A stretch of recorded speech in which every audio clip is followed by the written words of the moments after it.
Fox Sports. We are Fox. We are Wisconsin.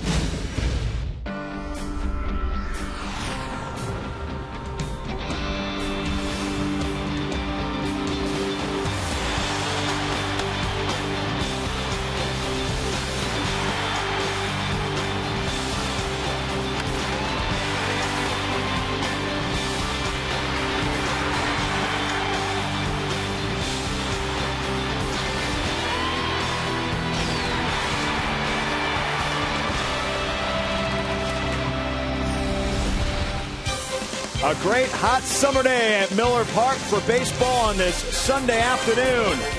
Another sellout crowd expected as Game 4, the Cincinnati Reds and Milwaukee Brewers. The Brew Crew with a win today would win their series against the Brewers. And they're getting a little inspiration, those Brewer players are, because it is family day today. Good quality time on the field with their sons and daughters and their wives and parents, whoever can come down and enjoy this one. It has been a good morning so far here at Miller Park. And an all-important game. It's the finale before the All-Star break for the Brewers, who enter this afternoon's contest in first place. A win today would definitely keep them there. And let's get you updated on some news and notes for this ball club as they head into Game 4.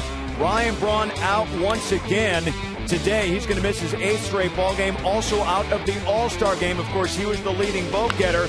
Now, the guy's taking his spot. Corey Hart in the 3-hole over the last 7 games. Some impressive numbers, a .333 average for Corey Hart. The guy taking his spot for the most part out in the field. Mark Kotze has a hitting streak of 8 games now and has come through over the last couple of days with some major hits and RBIs in the place of Ryan Braun. Well, where is the pulse of this team heading into the All-Star break? B.A. and Rillo more than happy to answer that question before first pitch here this afternoon.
Fox Sports Wisconsin is presented by Menards. Save big money on all your home improvement needs at Menards. By Triple Hops Brewed Miller Lite. Taste greatness. By AT&T. And brought to you by Toyota, proud sponsor of the Milwaukee Brewers and the Toyota territory at Miller Park. Oh, it is one of the great days on the schedule. Family Day here at Miller Park. All the players with their families out, the kids out on the field acting like dad. See if they can swing the bat like dad. And boy, what a great moment here. Some great images from earlier today as the Brewers and their families enjoying a beautiful Sunday here at Miller Park. Dontrelle Willis against Randy Wolf. Matchup of two left-handers. Dontrelle Willis back in the big leagues. Randy Wolf, he has been a model of consistency here lately. And hi, everybody. We welcome you from Miller Park. Brian Anderson along with Jeff Cirillo. Great to have you today. It is the final game of the first half. The All-Star break coming up tomorrow. And, Jeff, the Brewers are saying that they need more consistency. We heard from Ron Renneke earlier today on Brewers Live. He'd like to see his defense shored up, more consistent play. How do you accomplish that, though, moving forward? Well, I mean, one of the things that's been the bugaboo for the Brewers is the infield defense. And what you have to do is you just have to take more ground balls, look at more scouting reports, and really bank on the fact that, you know, the Brewers are going to play a lot of one-run ball games, especially on the road. Defense has to be shored up, especially in the infield. Well, the Brewers will start on the road in the second half, an 11-game road trip. That's going to take them through the West and the top three teams in the National League West. So very important to tighten up. The Brewers are hoping to get on a run as we move forward to the second half. First place is on the line today. The Brewers are tied for first. A series win is on the line as well. It's the Brewers and the Cincinnati Reds, the final game of the first half. And it's coming up next on Fox Sports Wisconsin.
Today, giving away the Clements hot dog, the racing sausage, number 4, and a big crowd filing in. The lots packed earlier today, and now they make their way into the ballpark as Randy Wolf leads the Brewers onto the field. And we're set for baseball today, Sunday afternoon from Miller Park. The roof is open. Dusty Baker's Reds winning last night. They scored 5 runs in the 10th inning and an 8-4 victory. The Brewers have won 2 out of 3 so far. They're trying to make it a series win. against Baker's Reds. Here's Dusty's lineup today, brought to you by Piggly Wiggly. Drew Stubbs, Zach Cozart, Joey Votto at the top. In the middle of the order, it is Brandon Phillips, Jay Bruce, and Scott Rowland. Those 4 All-Stars right there in the heart of that Reds batting order. Bottom 3, Johnny Gomes, Ramon Hernandez, and Dontrell Willis making his first start since last July. Yeah, you look at Randy Wolf's numbers, 3.72 ERA. The thing about Randy Wolf, as a hitter's standpoint, when I used to face him, a guy that has the velocity up in the 90s now, but it's a really sneaky 90-mile-an-hour. He really hides the ball well behind his left side there. And you got to get the ball down on Randy Wolf, and doing an outstanding job. Has that little curveball, but basically a fastball pitcher. You check the Brewers defensively behind Randy Wolf. Josh Wilson starts in left today. Gomez and Hart join him. Then you got McGee, Betancourt, Weeks, and Fielder. George Kataris does the catching. And Ron Renicky, he has had a wild ride in the first half. We had a great visit with Ron on Brewers Live today and covered a lot of subjects. And he said the thing about managing in the major leagues that he did not expect is how personal you take each win and loss. And this has been a very interesting first half for the Milwaukee Brewers. Very streaky team, and I think that's why the manager's calling for some more consistency. Got Gary Darling behind the plate today. He's the crew chief. Bruce Dreckman, Chris Conroy, and Rob Drake on the bases. Now the Brewers can go into the All-Star break with a bang here with a victory today. This is a team they have really struggled against, the Cincinnati Reds, but an opportunity, Jeff, to take 3 out of 4 from the Reds and go into the break with that good feeling before you start on the road next week. Exactly. I mean, the Brewers are definitely in their toughest schedule part of the season, going on the road against 3 very good teams in Colorado, Arizona, and San Francisco. I mean, 3 out of 4 against the Reds would be a nice little send-off. Well, Randy Wolf coming off a rough start against the Diamondbacks, but has been the most consistent pitcher for Milwaukee all season. Took a loss last time out, gave up 7 runs in 6 innings against Arizona. And Wolf with back-to-back losses in his last 2 decisions. And he starts play today with a 6-6 record. See his numbers against the Diamondbacks. What's interesting about that start, though, it looked like he was going to be out after the 3rd or 4th inning. It was setting up to be a short start. Wolf righted the ship, and he's hoping to build off those last few innings against the Diamondbacks and give them a good start before the end of the first half. Boy, Wolf really wanted this fastball in the inner half right here. Little cut fastball, not really a natural thing, kind of just throws across his body, gets a little run to the inside. 3-2 pitch, and that one misses. Stubbs draws the walk. So the Reds with their leadoff hitter aboard. This is a relentless offense. Cincinnati has a great offense, especially when Jay Bruce is in a hot streak. He's a very streaky hitter. Bruce is in a hot streak right now, and the Brewers feeling the full force of Votto, Phillips, and Bruce through this lineup. Zach Cozart just coming up for his first 4-game spell here. Really giving this Red team a spark. That's a pretty comfortable spot, hitting in front of Joey Votto. Doesn't hurt. Get a lot of fastballs out over the plate. Usually young players, when they come up to the major leagues, they pitch them fastball away and see if they can handle that ball away before they start really working on the scouting report on them. Well, it's the second day Cozart has been in the 2-hole. Make it his 3rd start. Cozart made his major league debut here on Thursday night, had a hit in his 2nd at bat, his first major league hit. And he has certainly had an impact on this series, not just with the bat, but he's played an excellent defensive shortstop as well. It looks like he handles the bat pretty well in that 2-hole. Got a guy who'll take some pitches for Stubbs. Scored from first base on a long single the other night from Ramon Hernandez. Cozart with 4 hits in the series. 4 for 11 at the plate, a couple of runs scored, just 25 years of age. He was a 2nd-round draft pick out of Ole Miss. And finally getting his chance at the major league level. The Reds sending Paul Janisch down to the minor leagues. Janisch was given the starting nod at shortstop at the beginning of the season. Just didn't hit enough. As Cozart lifts one to right. Corey Hart backing up, still drifting back, and he makes a catch. Tagging his Stubbs, and he'll make it to second. Ball is carrying here today. With the warm temperatures in the upper 80s. And they're calling for some thunder showers in the area. If that happens and they end up closing the roof, look out. This will turn into a very hitter-friendly ballpark. I think that ball fooled Corey a little bit. I think he was drifting on it, and last second kind of put the glove up. Good base running by Stubbs. Reading off the bat that ball was going to be caught. Once the ball carried Corey into the outfield onto the warning track, it was an easy tag up. Votto into left. That's well hit. Josh Wilson going back at the wall. Wilson makes the catch. Josh Wilson, just his second major league start in the outfield, makes a terrific catch in left field. Boy, what a play from Josh Wilson. I'll tell you, got turned around left, right. That's an athlete out there. Watch Josh Wilson the last few years playing in Tacoma and with the Mariners playing the infield. Know he's got a strong arm. Shows some athleticism here. No panic. Twisted around in the sun with the fence. No panic. Boy, that is very good from Wilson. And you're talking about a guy who is a natural shortstop. He's been an infielder his entire major league career until this season, and just recently when Braun was unavailable to play, Wilson pressed into duty in the outfield. I talked to Josh. I said, how are you coming along in the outfield? He goes, ad lib, baby. I'm just ad libbing. Clean shaven too. Yes. You know, with the left-handed starter on the mound, Kotze given the day off from the starting lineup. Kotze's been filling in for Braun. You're right, BA. The ball is definitely traveling to both alleys. Joey Votto likes that first pitch fastball away, doesn't he? And he's done a lot of damage in this series on the first pitch. So a big out for Randy Wolf early. Here is Brandon Phillips. And it's 3 balls and no strikes. Looks like Randy's trying to establish that changeup away. Doesn't seem to get the release point on it. Just missing off the corner with those. Does have an open base. Now Jay Bruce in the on-deck circle. Phillips taking all the way, takes a strike from Randy Wolf. Now when Wolf is right, you'll actually see him break a lot of bats. That cut fastball you were talking about. Hitters just don't seem to pick it up, especially right-handed hitters. So he can pitch like a power pitcher despite a fastball right around 90 miles an hour. There's a slow curveball for a strike. 66 miles an hour, the gravity ball in there for strike 2. 3-1.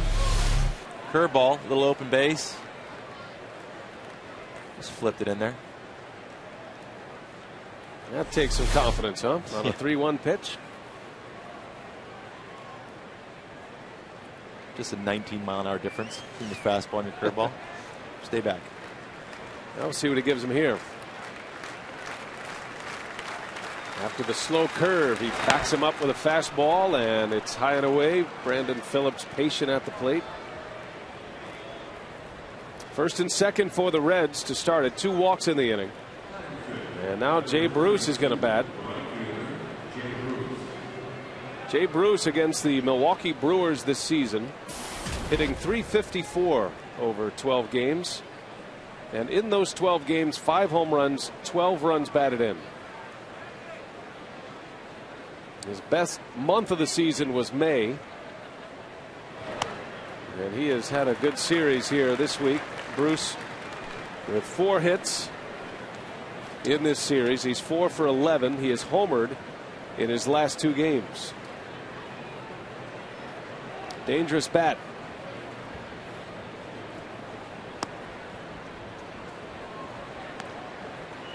The thing about a 4-game series too, BA, is that when you feel good going to that 4th day, you're having a good series. Some guys take it game by game.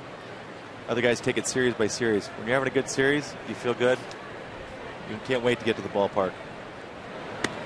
Now even Bruce's outs have been hard hit balls. Jay Bruce last night had 3 hits Walked a couple of times. He lined out in his last at bat, the only time the Brewers retired him. And it was Bruce's home run in the 10th inning that gave Cincinnati the lead. They would tack on 4 more in that 10th inning.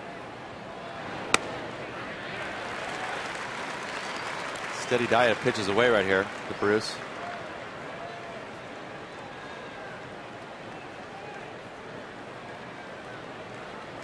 Two balls, 2 strikes on Jay Bruce, heading to the All-Star game for the first time. 2 on, 2 out, and Wolf just missed. Boy, that is a tight zone today for Gary Darling. And that is not necessarily a good sign for Randy Wolf, who lives on the corners. Second pitch that Randy Wolf has wanted in this inning. Remember, Randy's brother Jim Wolf is a major league umpire, and Randy taking a lot of time between pitches here. You don't see Randy react to calls from an umpire very often, but he is not pleased with what he has seen so far from Gary Darling. Runners go. Pitch is swung and fouled away.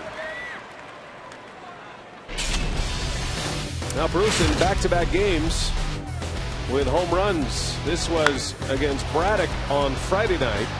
That capped off a 3-run 7th inning.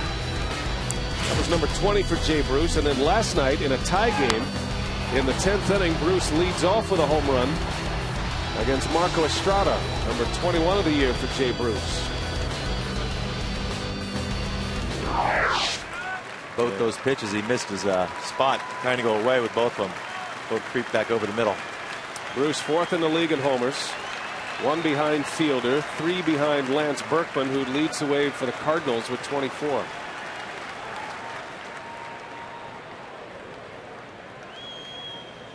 Brewers are without Ryan Braun once again, as Craig Cashon reported to open our broadcast, with Braun missing his 8th consecutive start.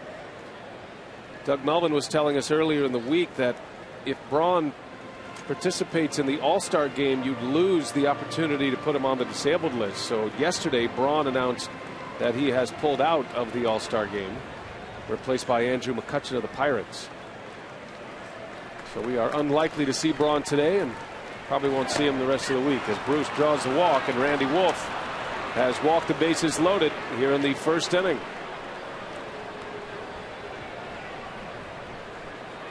Good at bat right here by Bruce. Good battle. Slider away for a strike. Looked a little high. He just went steady diet with sliders. 3 in a row right here. Just trying to keep painting that outside corner. Here comes a couple fastballs. He gets that one, but he doesn't get that one. And that's kind of what Randy Wolf was thinking about. There's a slider 3-2. Again, fastball away. That one he missed. Down and away. And Scott Rowland is hit by the pitch. Did he swing? Oh my goodness. They say he checked his swing. And that looked like a swing. But that's going to be a hit batter and a run scored. And Ron Renicky wants an explanation. If he swings, the swing counts, not the hit by pitch. And Bruce Dreckman said he checked his swing. You be the judge. Wow. Oh, wow. That's a swing.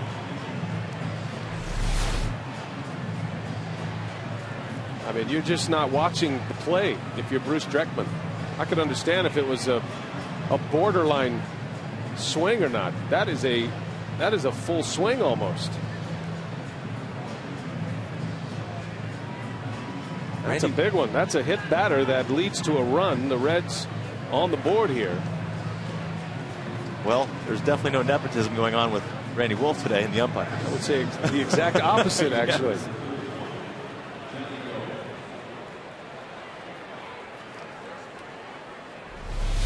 Another look. Oh, yeah. Bad head came forward. Definitely intent to swing. RBI for Rowland, 1-0. All right, so here's Johnny Gomes. 3 walks and a hit batter. Wolf thought he was out of this inning on a pitch to Jay Bruce. Well, he has got a battle. Johnny Gomes, the kind of hitter that can do some big damage early. Slow curveball in there for a strike. This is where a veteran like Randy Wolf will take a step back rely on that savvy he's got. I mean, last game he gave up a bunch of runs, was able to battle. Same type of situation. Gomes comes in with 11 homers. And there's a strike on the inside corner. 1 ball, 2 strikes on Johnny Gomes. Randy Wolf in an early battle here.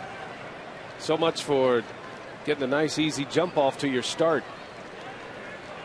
A runner's in, the bases loaded, 2 men are out. And the 1-2 to Gomes, fouled away. Also here he's thrown 30 pitches. This will be his 31st pitch in the first inning. Gomes has had a lot of success against Wolf in his career. A .579 average and a pretty good sample size. Those 19 at-bats, a couple of home runs. Not the best matchup for Randy Wolf. Bouncing ball to third. McGee will step on the bag, and this one ends after some disagreement between the Brewers and the umpiring crew today.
Brewers in serious disagreement with the umpiring crew to start this game. A pitch that wasn't called that would have ended the inning, and then Rolen said that he checked his swing and that allowed a run to score. A hit batter. The ball actually hit Rolen on what looked like a swing, a clear look at a swing.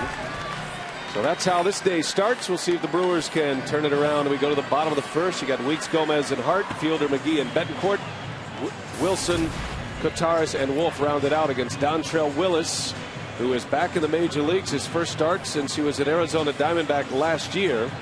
Made his last start July 3rd of 2010, and he has fought his way all the way back. And now he gets yet another chance at the major league level for the Cincinnati Reds.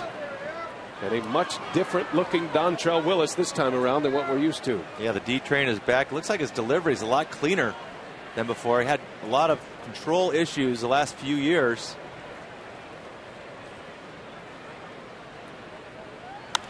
Ricky Weeks down the right field line. That is down fair. That's going to slice to the wall, and Weeks is into second base with a leadoff double. The all-star second baseman for the Brewers continues to swing a hot bat. Yeah, there's a lot of hits that way. Right field, you take that right center swing. Looks like a cutter. New little wrinkle for Dontrell Willis. Cutter in on the hand, stays inside the ball. Down on that barrel, slashes it to right field. It's the new Ricky Weeks.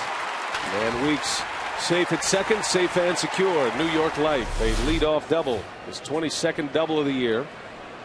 And Gomez bunts it foul. The bunting game was in the spotlight last night. That certainly was the area where the Brewers struggled to execute last night, and it might have cost them last night. Both Morgan and Betancourt failing to get bunts down yesterday. Yeah, meanwhile, the Reds were able to get a couple of bunts down, and they had the big outburst at the end. Morgan trying to bunt with 2 strikes last night. Maybe a little bit too fine. Instead of just putting it in play. Gomez pulls it back, takes ball 1. Gomez starts for Nyjer Morgan today. That's part of this center field platoon. Gomez is the right-handed hitting version against the left-hander Willis. You look at Gomez batting right here. It looks like he's going to try and bunt to third to Roland, but that Dontrell Willis lefty kind of swings that front leg around, falls far off to the right. There's a bunt. Willis will make the play. He hurries his throw, and it is just in time to get Gomez. Dontrell Willis, very athletic and able to get an out. Most pitchers aren't going to get an out on that one. Gomez, a sacrifice bunt, almost beat it out for a hit. Yeah, D-Train bounces off the mound pretty well right here. Gomez was flying down the line. I like to see it, though. I like the small ball. I mean, put the ball in play. I mean, that's a bang-bang play. He puts the kind of pressure on a defense that you could easily see that ball going down into the right field corner. Willis trying to hurry his throw, but he made a nice play. The Reds pitcher. Sacrifice bunt, weeks over third for Corey Hart with 1 away.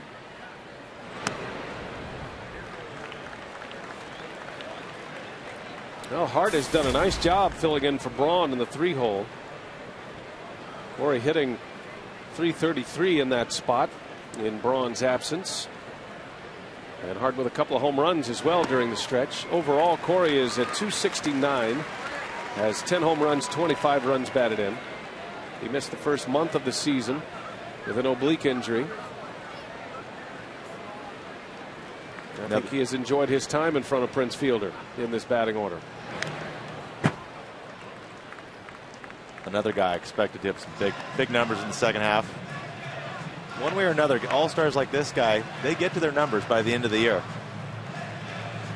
What I like about Corey Hart, though, in this at-bat, I mean, he's definitely come of age with runners in scoring position, whereas before he might try and pull the ball. Definitely make a conscious effort to use the middle of the field. Dontrell trying to come inside with those first 2 fastballs. And Hart whips one to center field. That is going to bounce. That's a base hit. Weeks was tagging. He'll score. That had a funny spin on it. And Hart with an RBI single. The Brewers have tied it up. Sometimes when you hit a ball so hard and you flatten it, it knuckles out there to Stubbs.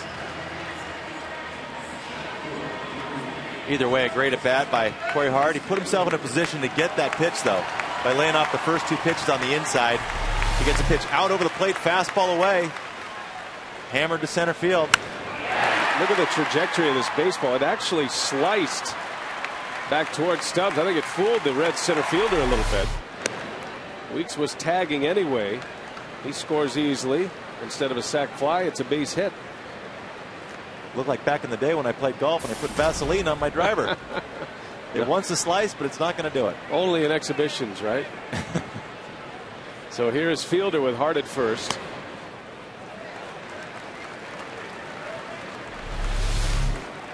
Stubbs comes up just short. That's a risky play as well. If that gets by Stubbs, Hart has a chance to score.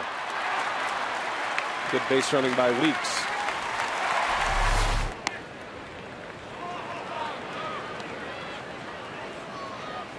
So Fielder against Dontrell Willis.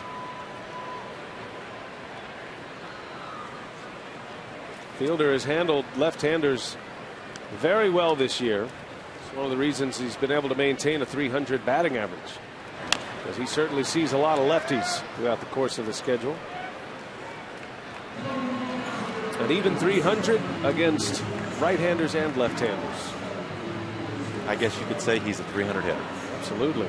About a third of the at-bats against lefties compared to the right-handers. More power numbers, obviously, against right-handed pitchers. 22 homers overall for Prince. Third in the league. He has 72 runs batted in. Leads the National League to start play today.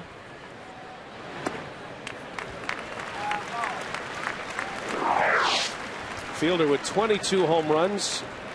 He is actually tied with Matt Kemp for second in the league. Berkman with 24. Got Weeks in there with 17. Ricky's last homer was an inside the Parker against the Reds just a couple of days ago. And Brent draws a walk. So Fielder continues to give good at-bats, settling for walks. And now 2 on for Casey McGee. Prince Fielder in the National League this year leads the league in RBIs, tied for first in extra base hits with Jose Reyes. Second in home runs, 2 behind Berkman. It's an impressive statistical breakdown in the first half of Prince Fielder. I would say so. I mean, right here, I'm going to circle this. I might not be very good at it, but that one right there, the walks, that's the reason the Prince Fielder is hitting over 300. Having an MVP first half as Casey McGee takes a strike. We had Tom Brenneman on yesterday, the terrific Reds announcer, also broadcast for Fox Sports. We had a debate about the MVP at this point. And Jose Reyes was Tom's pick, and you can't argue with that pick. Reyes has had a great season. Reyes is actually injured right now. He's on the disabled list with a hamstring injury. Will not participate in the All-Star game. Which is important.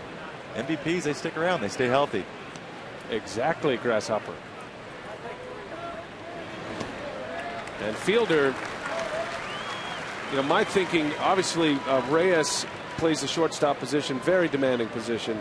He's a leadoff hitter, so different kind of numbers there. He also plays in a pitcher-friendly ballpark, so Reyes, league leader in that batting average, putting together numbers that compare to Ty Cobb of 1911. Just crazy statistical numbers for Jose Reyes. But Fielder brings that massive threat every day in the lineup. The power numbers changes how you approach the rest of the lineup. And I think the proof will be in the pudding this offseason because both are free agents. Who do you think will get a bigger number in free agency, contract-wise, Prince Fielder or Jose Reyes? They're both going to get paid in grand fashion. What's that saying? Guys who hit the home runs drive the Rolls Royces. That's right. Hitters count for McGee, 2 on, and that's inside, ball 4. So both starting pitchers having their troubles with command. Randy Wolf walked 3 in the first inning. Now Willis back-to-back walks, and the bases are loaded in the first with just 1 out.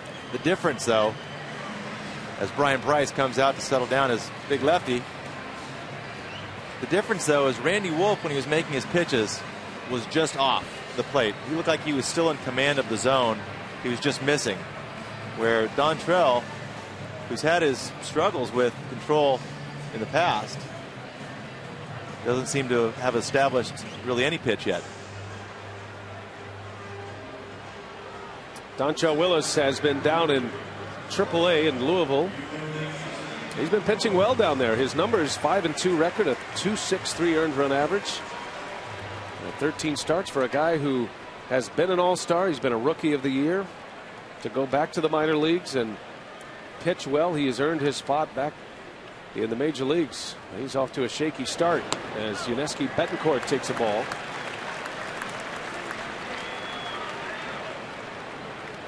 Betancourt with 5 home runs, 30 driven in. He can give the Brewers a big jolt early in this one. And Willis behind 2-0. Nothing working for Dontrell Willis early. You know he is battling some nerves, even though he's been on this stage before. Absolutely.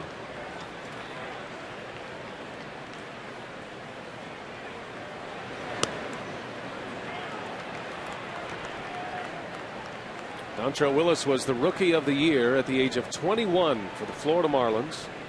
That was in 2003. He was a postseason star that year, the year the Marlins won the World Series. Betancourt slices one foul and out of play.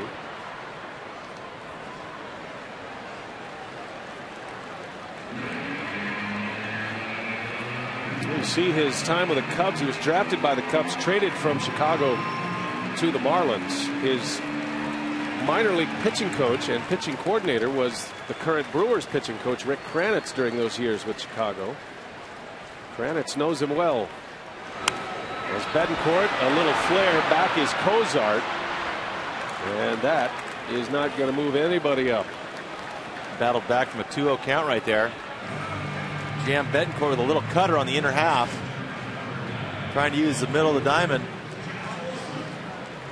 I mean, kind of defining moments for even a guy like Dontrelle Willis, who hasn't been in the league for a while, treating it like a rookie. I mean, he hasn't had too much success at the major league level the last few years. Like you said, battling some demons. If he can get out of this first inning with just one run, he might settle in.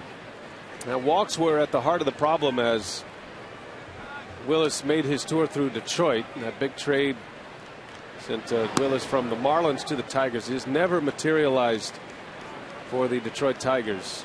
And eventually he ended up with Arizona last year. Made 6 appearances, 5 starts, struggled again.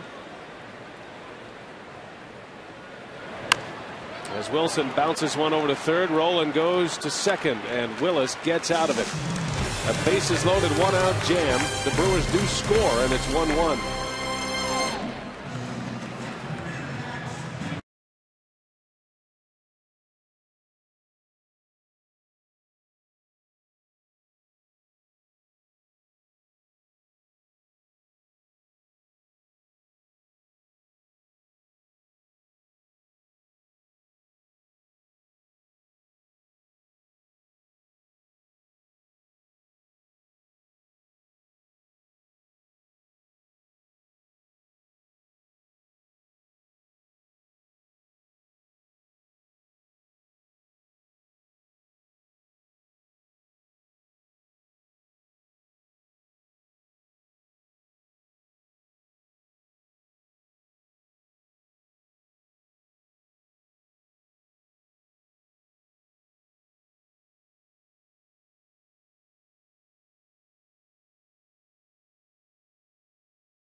Stranding the bases loaded, and they're having some fun here at Miller Park. Part of a sellout crowd at Miller Park today. Another sellout. Yesterday drew over 43,000, and it'll be pushing that once again today. Well, both pitchers having to work hard early in their starts. 31 pitches for Randy Wolf in the first inning. 3 walks, a hit batter. There's some questionable calls in that first. We'll see if Randy Wolf can settle in here. Ramon Hernandez leads off, be followed by Dontrelle Willis, then back to the top of the order.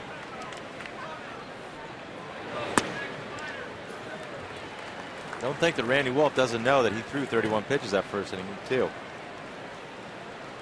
Got to shave some pitches some of these innings. As Hernandez singles to left. Well, it has that kind of feel to it this day already. Sign up for Brewers checking at Associated Bank and receive a signed Ryan Braun baseball. Limited time offer for new customers. Minimum deposit of $100. Some restrictions may apply. Visit AssociatedWithSports.com for more information. All right, man. You're settling right in. Those promos are coming with ease now. Good job. Oh, Willis drops a bunt down. Wolf's got to play at second. They get the out there. The turn not in time. Willis beats it out.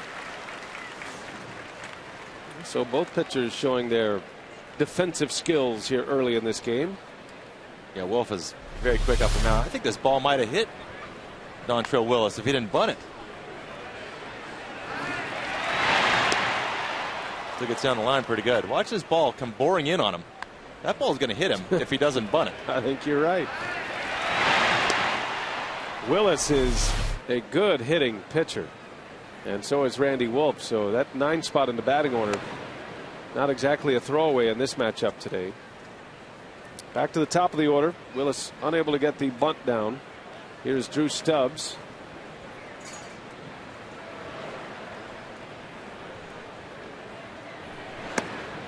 That wouldn't have felt good. If Dunkel misses that ball right there, that's going to hit him square in the belly button. And just think about the shame in it all.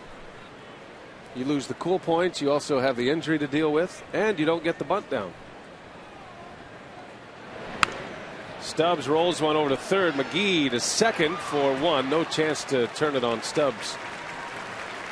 And out number 2. Stubbs reaches on a fielder's choice. Put out goes 5-4. Third to second. And 2 outs for Randy Wolf. He would have needed some air, that's for sure. That happened to Nigel Morgan earlier this year. Johnny Venters, power left-hander for the Braves. He sailed one in on Nigel Morgan. He was trying to bunt. It came right in on him. And Morgan trying to get the bunt down. It actually broke his finger. And it knocked him out for 2 weeks. But if it didn't hit the bat and his finger, it would have hit him right in the chest. Back to his hockey days.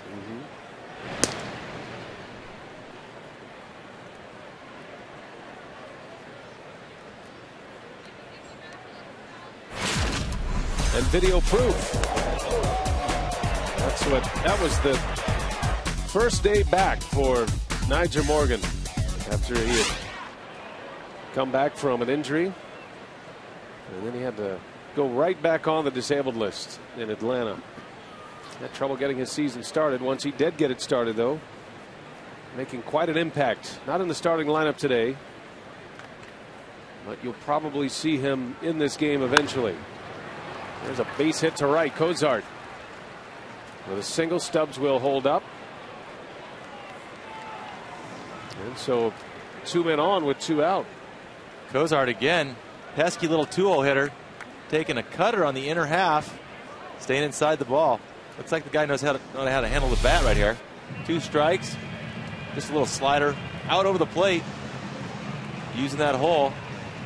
Kind of surprising that Stubbs, with his speed, didn't get over to third base. But no matter. They're all in scoring position when this guy's hitting.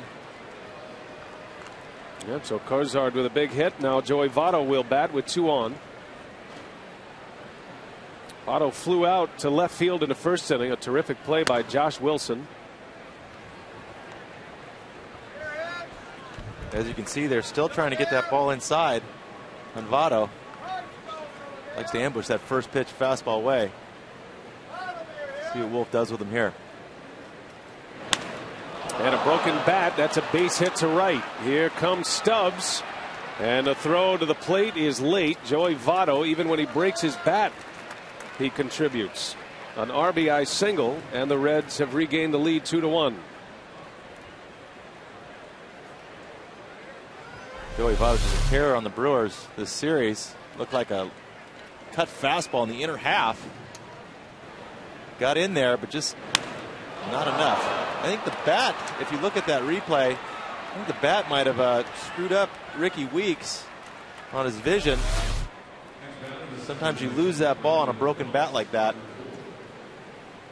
Maybe we'll get a chance to look at it again. But you got 2 things to look at. Yeah, I think when the ball went off the bat, it looked like Ricky Weeks' eyes floated up on the bat, and then the ball was still coming. Now here is Brandon Phillips with runners at the corners. Cutter inside. Watch Ricky's head go up there.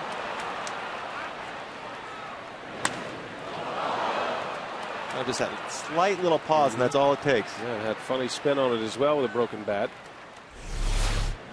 Well, Votto continues to torture Milwaukee this year. Well, this guy is a tough out. He and Jay Bruce. When you're hitting 325, BA, you get those hits.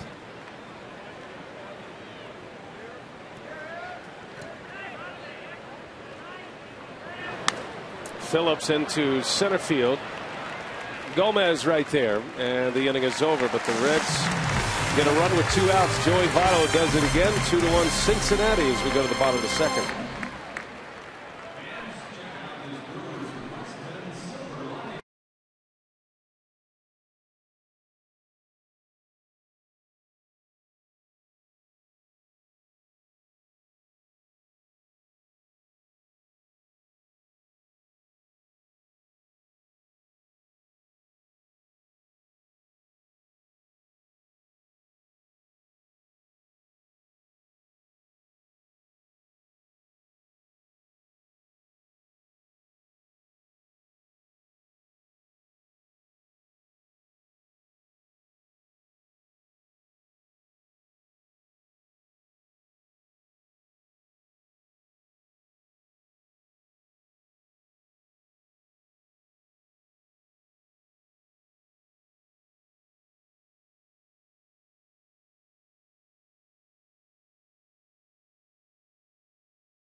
It's been a wild one so far. A lot of base runners.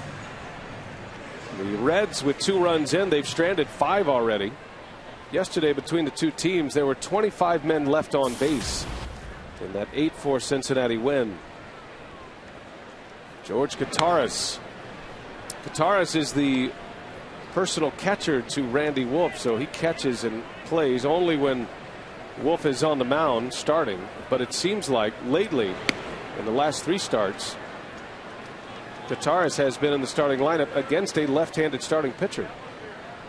It's CC Sabathia, then Francisco Liriano, and today it is Dontrell Willis.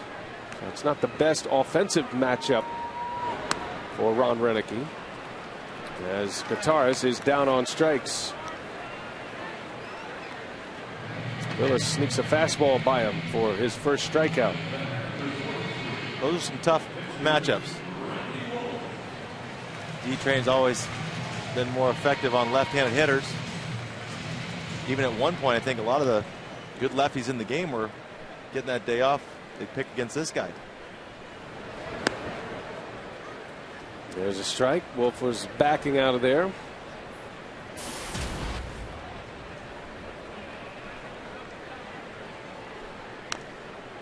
Dontrell Willis goes back with Dusty Baker. They're both from Northern California.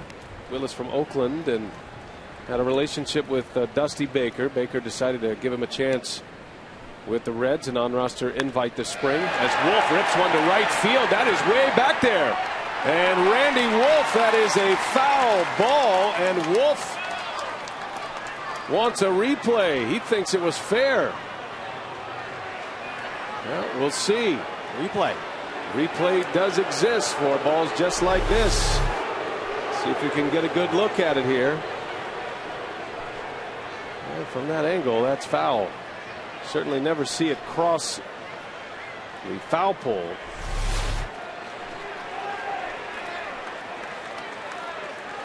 So Bruce Dreckman. Now remember, the home plate umpire is Gary Darling. He is the only one who can ask for a replay or go to the video for replay. Watch the ball across the foul pole. It never disappears, so that's a foul ball. And that's the best angle of it. It never shows in front from that angle. Yep, they'll take a look at it. 3 of the umpires will go underneath. This is the first for me right here, BA. Replay. First replay. Well, there is a group in New York. They have the video production set up in New York in the Major League Baseball offices. They have all of our feeds. They also have all the feeds from the Cincinnati Reds broadcast, and they have access to all the angles that are available. They'll take a look. It's the crew chief who makes the decision. He can ask for help from the 2 umpires he took with him, but ultimately Gary Darling is the one who calls for the replay, and he'll make the decision. Interesting how dynamics of fields and dimensions come into play with Miller Park. 345 down the line there. And That would have been 330. That's off the pole. Gary Darling comes out, points it foul. And it is an 0-2 count on Randy Wolf.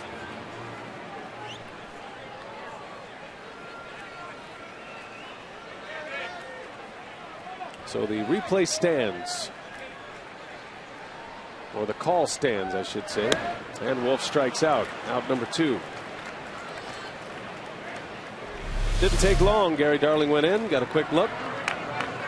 Foul ball.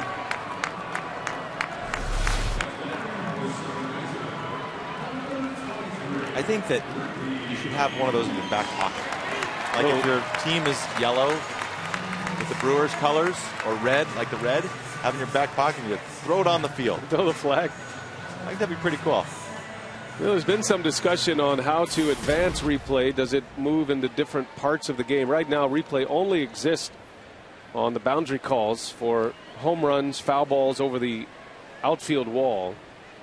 And there's been some talk that it could be advanced to different levels, fair or foul in certain areas. We've heard discussions about perhaps an eye in the sky umpire, where you would have perhaps a 5-man umpiring crew where the 5th umpire would be up top. He would have access to all the replay and could make a quick change or a quick reversal.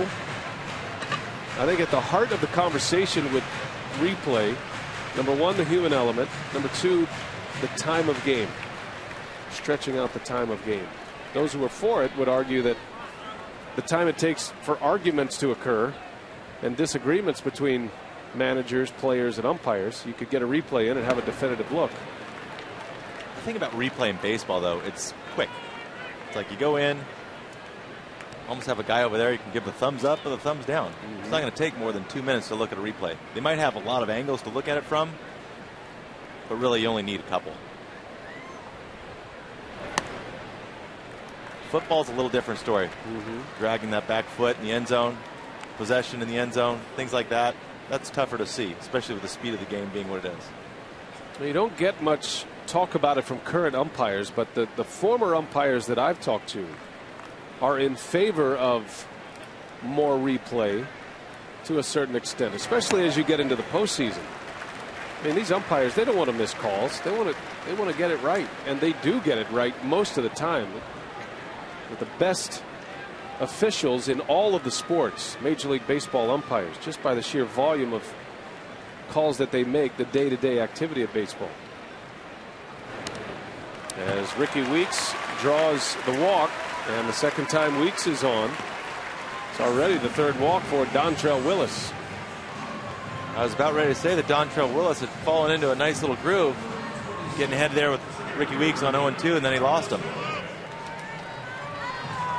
So we've got the All-Star break coming up. Tuesday is the All-Star game. Live from Phoenix, 7 Central. It is only on Fox. The 2011 MLB All-Star game. Baseball's biggest stars will gather together in the Arizona desert. The summer's biggest event. MLB All-Star game on Fox. The Brewers will have 3 representatives there from the playing side. Braun will not play but will attend. Athletic trainer Dan Wright will be there representing the Brewers as well. Meanwhile, Cincinnati with 4 All-Stars. Joey Votto, Brandon Phillips, Jay Bruce, and as of yesterday, Scott Rowland. He'll replace Chipper Jones. So plenty of All-Stars on display in this series. Never really having the opportunity to be a starter in an All-Star game, but I don't know if I'm in favor of the you have to play 3-inning rule. If you're voted in as a starter? Yeah. Yeah, that's the deal for Braun, and part of his decision to not go. That one's down the line. That's going to drop fair. Over to cut it off is Bruce. Can Weeks score? He is around third. Here he comes. The throw from Phillips. Not in time. Ricky Weeks scores on a triple by Gomez. And we are tied at 2. Speed to Bird on the bases for the Brewers in that sequence. Yeah, 2 productive at bats right now for Gomez. Taking a little cutter to the opposite field. Haven't seen much of that. Look at this backdoor slider, stays on it. And watch these guys run. This is some speed.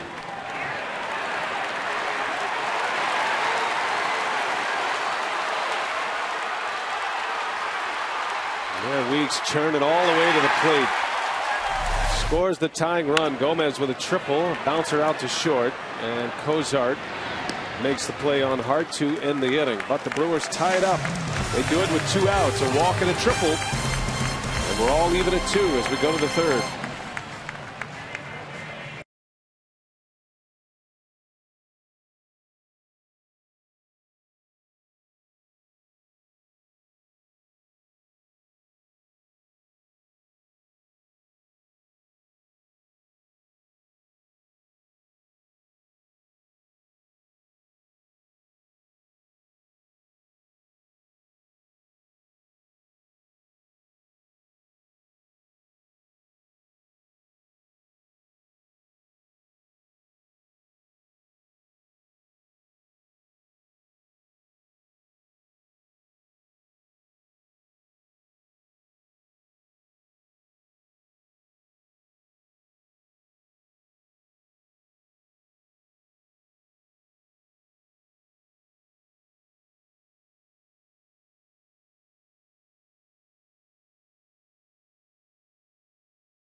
Brewers baseball on Fox Sports Wisconsin is presented by Piggly Wiggly, the official supermarket of Fox Sports Wisconsin. By Ho Chunk Gaming Wisconsin, your ticket to more. And by Subway. Try our $5 featured footlong of the month. Subway, where winners eat. Now the team store by Majestic, jam-packed. A lot of great stuff down there. The All-Star jerseys available, and a big crowd here at Miller Park. What a beautiful sight it is. Here at Miller Park, Milwaukee, the final Sunday before the All-Star break. Game that is tied at 2. Both pitchers still looking for a scoreless inning. Solo tallies in the first 4 half innings. Jay Bruce leads off for Cincinnati. Bruce, Rowland, and Gomes due up against Randy Wolf. So far this year, the Reds have won 8 of 12 against Milwaukee. Bruce into right. Did he get it? Back is Hart at the track. And that is off the wall, and it bounces again off the wall. Gomez backs up. Bruce on his way to third. Weeks throw to third, and it's going to be in time. What a relay from the Brewers. Jay Bruce cut down. Gomez to Weeks to McGee.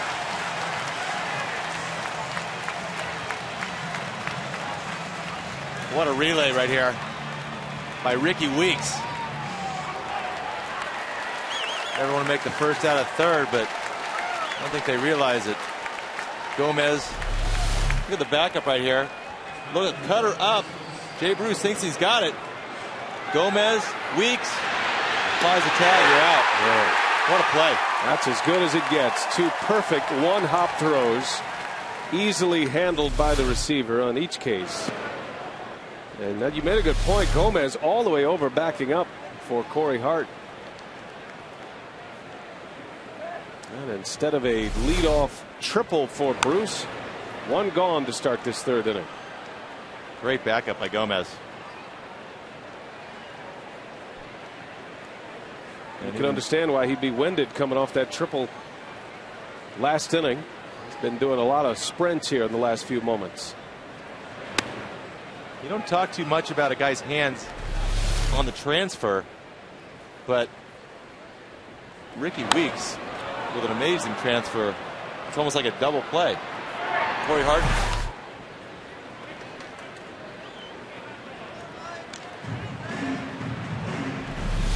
Here we go again. Almost kicked out of there. Rubbed up on the yellow. Watch this transfer. Ricky Weeks. Boom. Gone. In and out of there. I put a stopwatch on that to see actually. As Rowland goes into center, here's Gomez again. Makes it look easy. Did the hard part early. Gomez runs it down. Man, what a center fielder he is. Fastball up. Watch him go track this thing out of that shoulder. No problem. It's reminiscent of Mike Cameron. Cameron never used to end up on the highlight shows because he did all the work early. Got the great jumps. That all starts though in BP. It really does. I mean, you can take as many fly balls as you want from Eddie Cedar, but it's all about taking the balls off the hitter's bat at home plate. You get the angle, you get the sound. Takes a lot of work. Sometimes you don't want to put it in, but it pays off. And when you don't play every day, like Gomez isn't, those things will get you back in the lineup. Gomez, you can see those lungs are burning. He's gasping for air. He's been doing a lot of running here. And he'll have another chance. Carlos is back. Much easier this time. Center fielders in focus. That's a scoreless inning for Randy Wolf. And now Prince Fielder will lead off when we come back. We are tied at 2 at Miller Park.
This summer, find out how giving back bottle caps can give returning vets a piece of the high life. Go to MillerHighLife.com for details. Prince Fielder will lead off for the Brewers. He walked his last time up. 2-2 ball game. Fielder, McGee, Betancourt against Dontrell Willis here in the bottom of the third.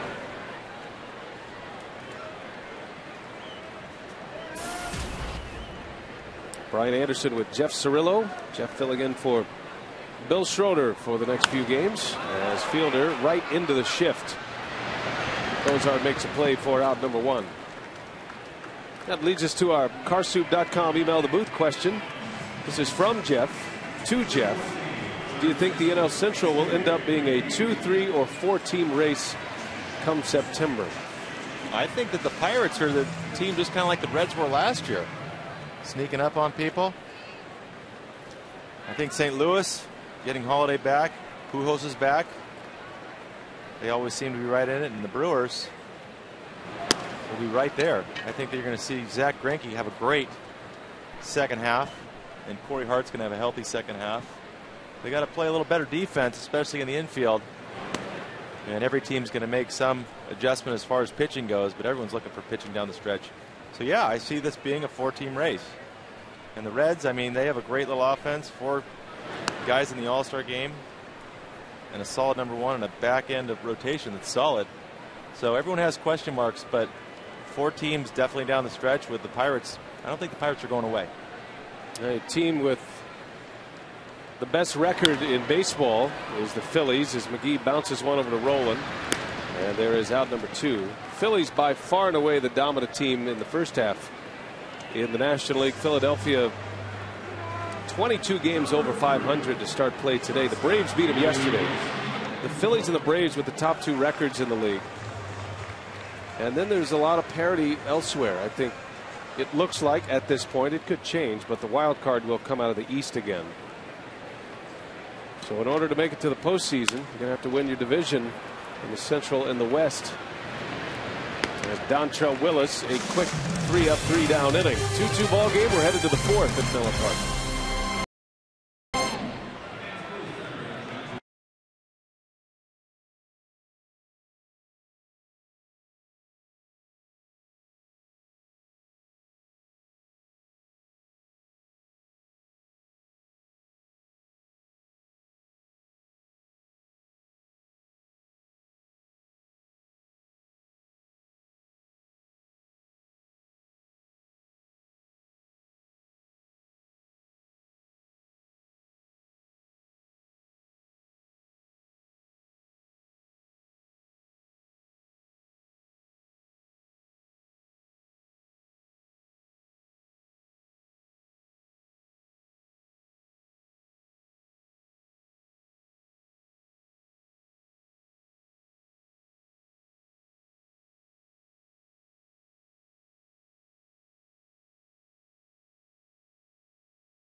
Will get it started in the top of the first. Scott Rowland is hit by a pitch.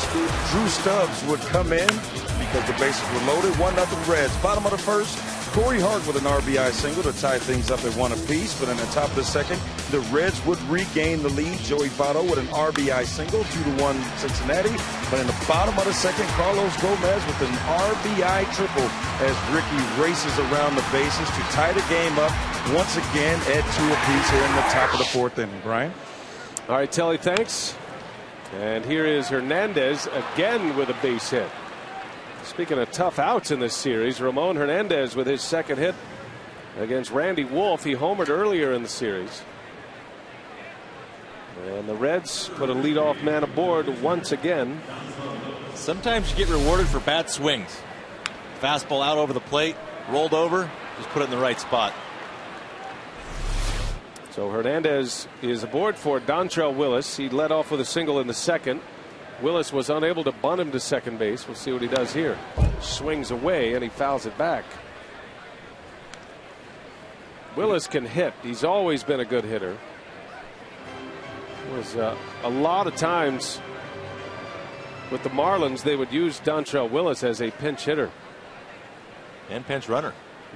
He's got some athleticism. Willis carries a .232 career batting average. I always think that'd be fun to be a starting pitcher and like a Mike Owings, Steve Avery back in the day, using a pinch hit. It's a free at bat. It's like if I was to go out there and pitch. No expectations. I remember when you pitched against the Brewers. Randy Wolf has it, and his only play is first. So this time Willis executes the sacrifice bunt. Hernandez to second. AT&T trivia today. Who are the only two players to be all-stars for both the Reds and the Brewers? That's a good question. Two players to be all-stars with the Reds and the Brewers. I know one. I got one myself. The other one, it's a good question today. Dave Trout coming up with a thinker today. The last day before the All-Star break. It's supposed to be simple. Ease your way into the break. Feel good. Top of the order, Drew Stubbs as he takes one high.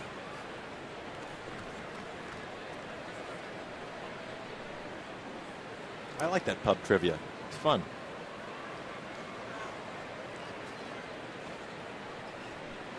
Always create some water cooler discussion.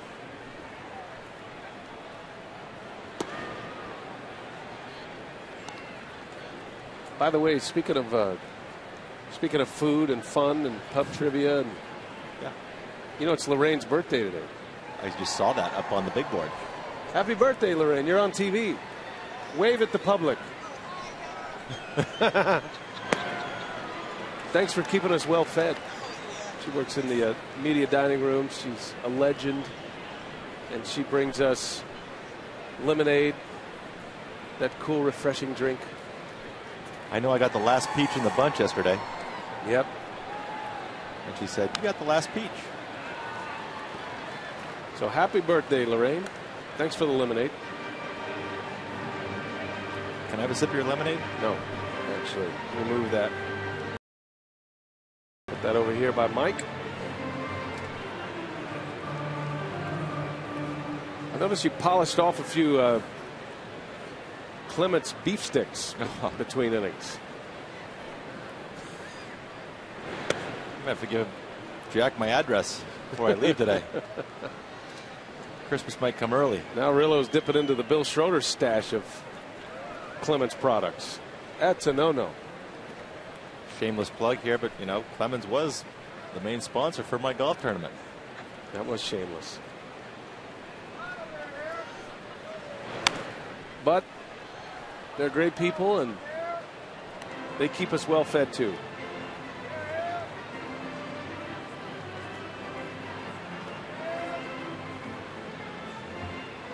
He wasn't here when I was here, the chorizo. No, just 4. He's only been added since you left. I think he's fitted nicely, though. I want to say his first year was 06 or 07. Chorizo. Well, if it was 06, I might have been here. Maybe 07. Could be 07. I don't mean to ask questions. My first year was 07, and he was here. You were here in 06 and he wasn't here? I'm not sure. They all run together. Got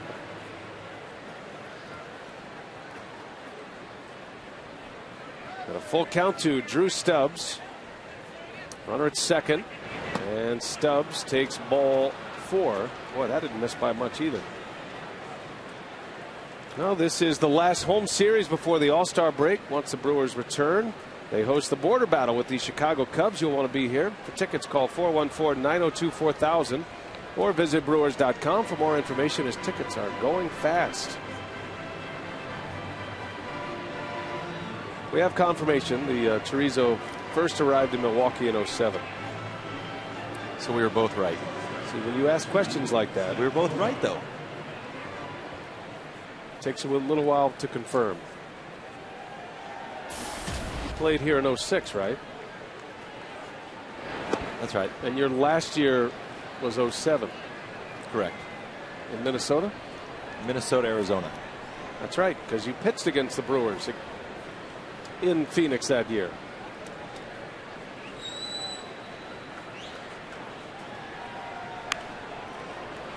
Cozart pulls one foul. Randy Wolf threw a 67-mile-an-hour curveball there. I think that my knuckleball was coming in around 61 that day. As I recall, you struck out Craig Counsell that day. Did you give up any runs? Nope. I was tired, though, after it. How's your flipper? There's another slow curveball. McGee scoops it up to second for one. Weeks the turn, throws it away. And this is, oh, here comes Hernandez. The throw to the plate is late. That ball hit the top rail and came back. But another error. And the Reds have regained the lead. And the Brewers have some major work to do in the second half with their infield defense. Boy, it has. Casey McGee taking to his left. Cozart can run a little bit. Good base running by Stubbs, coming down, barreling down on Ricky Weeks. Sneaks in there. So Hernandez scores, and the Brewers now trail once again, 3-2. And here is Joey Votto. We talked about in the open, Ron Renicky asking his club for more consistency, especially defensively and specifically infield defense.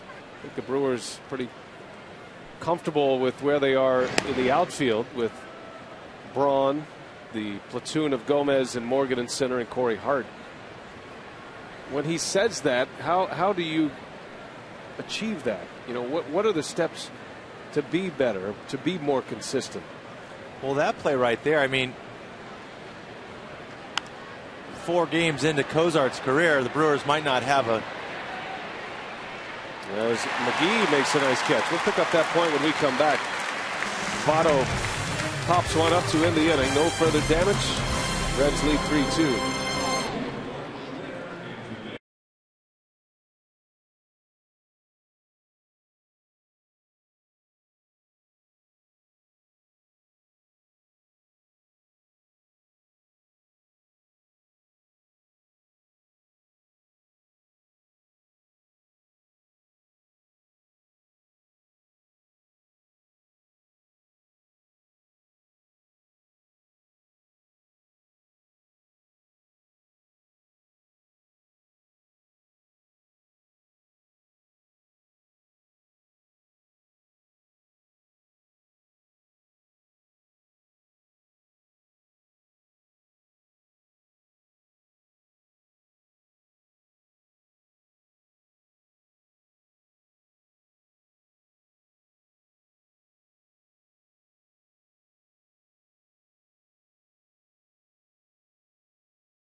Talking about infield defense, how you clean it up. Jeff, take us through it. Well, you circle Prince right here because he's trying to keep away from that 4-3 hole. And you got Stubbs running in a first and second situation, so you get a good secondary. Look where he is on that secondary. And he comes in to Ricky's spot here. He's trying to use that bag to straddle himself, but Stubbs is on top of him, creating a situation where you might not have picked that up to the average viewer. And Weeks' throw goes off the dugout, allowing Hernandez to score. Everything's clean right here. There's Stubbs right there coming into the picture. Ricky can't transfer his weight over. He's got to throw off his back heel. And when you do that, the ball has a tendency to run arm side where it went to before. And Hernandez is able to scamper home. 1-2 to Wilson, fouled away. You know, it's a risk reward type of situation because you have Votto coming up next and you want to turn the double play, but maybe not knowing Cozart's speed after 4 games. Maybe one of those decisions where you eat it. I mean, he's got a great arm, and sometimes you think he can make the impossible double play.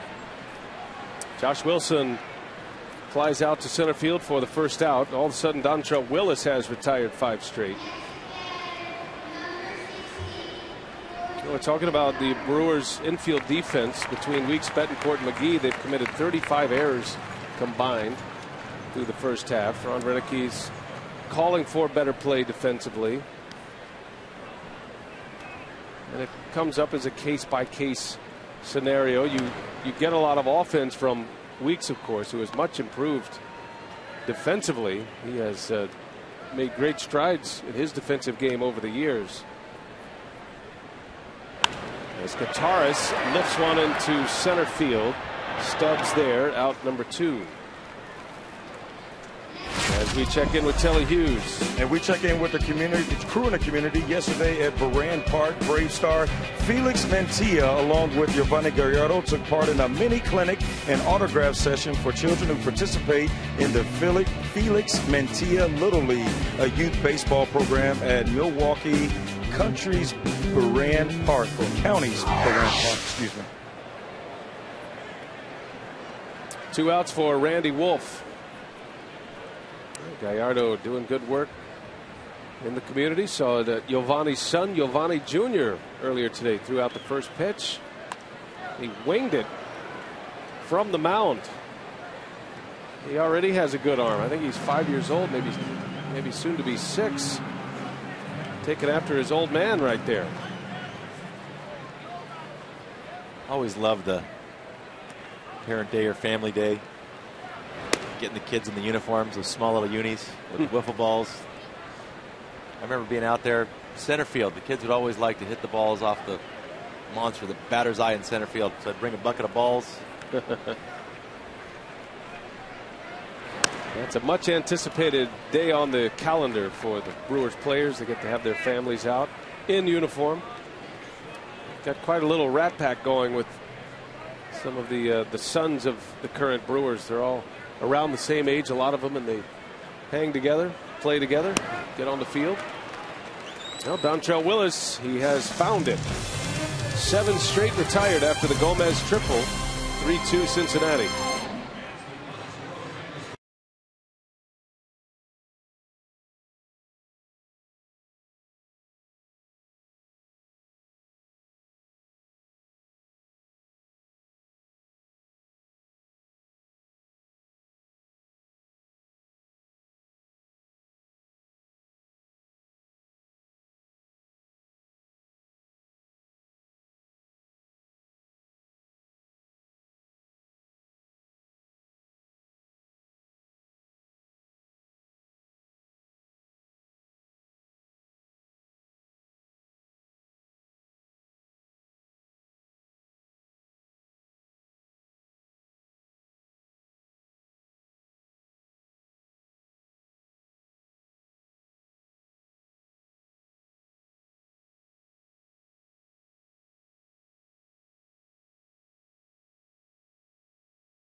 5th from Miller Park. You can catch up with former UWM basketball star Dylan Page. 7 years after leaving town, he's still playing professionally in Europe. Get the story on FoxSportsWisconsin.com. Reds lead it 3-2 as we go to the 5th. Sellout crowd dancing away here at Miller Park, having some fun. Now the final game of this series, final game of the first half. The Brewers have already surpassed the halfway point of games in this 162 game schedule. But in baseball terms, first half, second half, the demarcation point is the All-Star break. So we wrap up the first half here today. Game number 92 on the schedule today.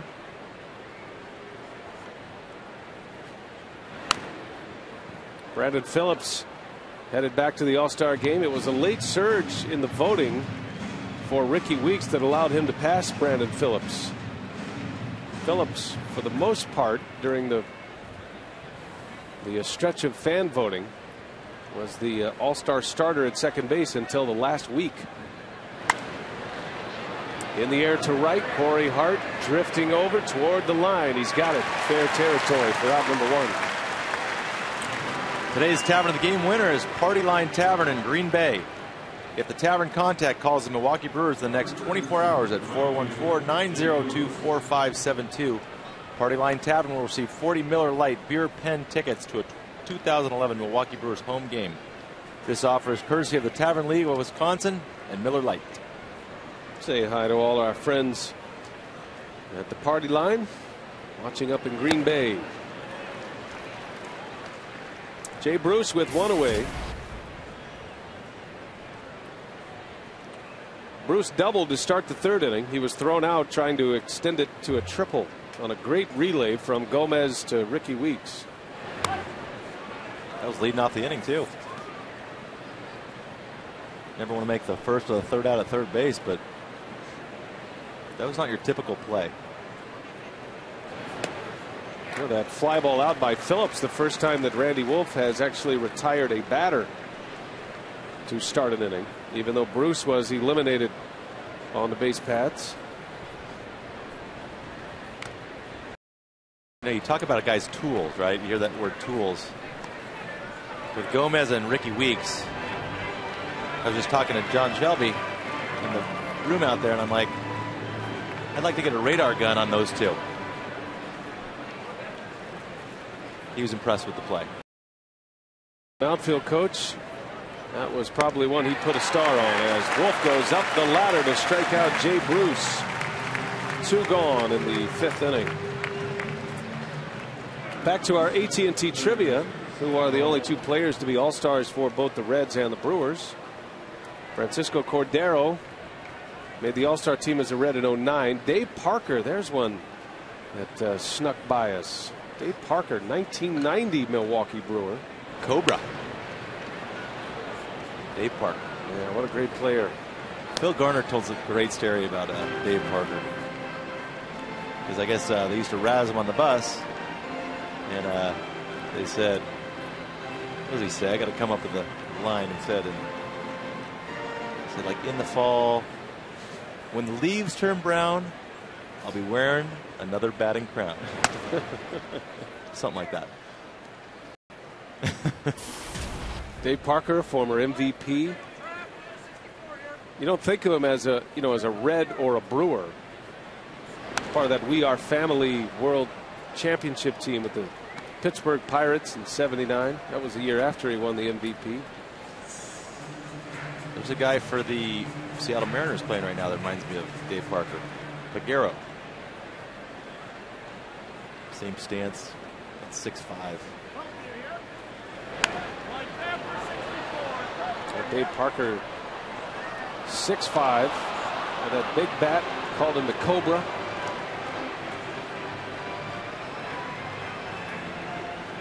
I could still do his batting stance right now. Yeah? Yeah. I think the batting stance guy would even be impressed. We have room up here, you know. That's a possibility. Perhaps in the instructional you could give us a quick glimpse before you go into the meat and potatoes of what you're going to be showing us today. We're going to be breaking down the relay. Roland fouls away. You've got a pen. So there you go. Stand up. Can I stand up? Yeah, back up. So you got Cobra. Yeah, he's like right in here. Now He bend got his down. hands right here. Well, he was 6'5", though. You know. I mean, I got to bend down pretty low to get down to your level. Oh, right here. There you go. There you go. That's more like Rod Carew now. I feel like Dorf on golf. Dorf on baseball. Rolling to center. And Gomez is there. Nice inning for Randy Wolf. He needed that. 3 up and 3 down. That was a terrible Cobra impression. My knee hurts now.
Bottom of the 5th, Brian Anderson with Jeff Cirillo and his terrible batting stance impressions. Oh, is this your Dave Parker? Now that you get to stand up? I don't know. I don't see it. I don't think the batting stance guy would be impressed at all. When the leaves turn brown, I'll be wearing another batting crown. As Weeks fouls it away. Ricky Weeks. Then Gomez, then Hart. I like the fact that you felt compelled to work on it a little bit in between innings. That bothered you. You didn't have it right away. Back up the middle. That is off the glove of Willis. Cozart ranging over. The throw is in time. Man, this kid can play some short. Nice play by Cozart. We send it out to Telly Hughes. What do you have, Telly? Well, BA, I found the party. I'm out here in the AirTran landing zone. You see little Yo out here, and I'm sitting by with Sarah McGee, of course, Casey McGee's wife. And Sarah, it's always fun for Family Day to roll around each year, but to get Mac in a uniform and out on the field, it has to be pretty cool for the parents as well. Oh, yeah, it's really nice to see Mac go out and play with his dad and all the guys. Play with their dads. Neat to see Junior throw out the first pitch today. We really enjoy it. What about back on Friday night getting a chance to participate in the famous racing sausage race in the 6th inning and just seeing the progress he's made throughout these past 2 seasons? It was really neat. Really neat to see the fans stand up and cheer for him and do things like that. It was nice to see the kind of support we get and to see, that other people here have kind of followed his progress. That's neat. All right. Well, thanks for your time, Sarah. And if anyone's wondering what Mac has been chowing down on, he's been really going to work on a chocolate chip cookie that fell, but we're going to make sure we get him another one, B.A.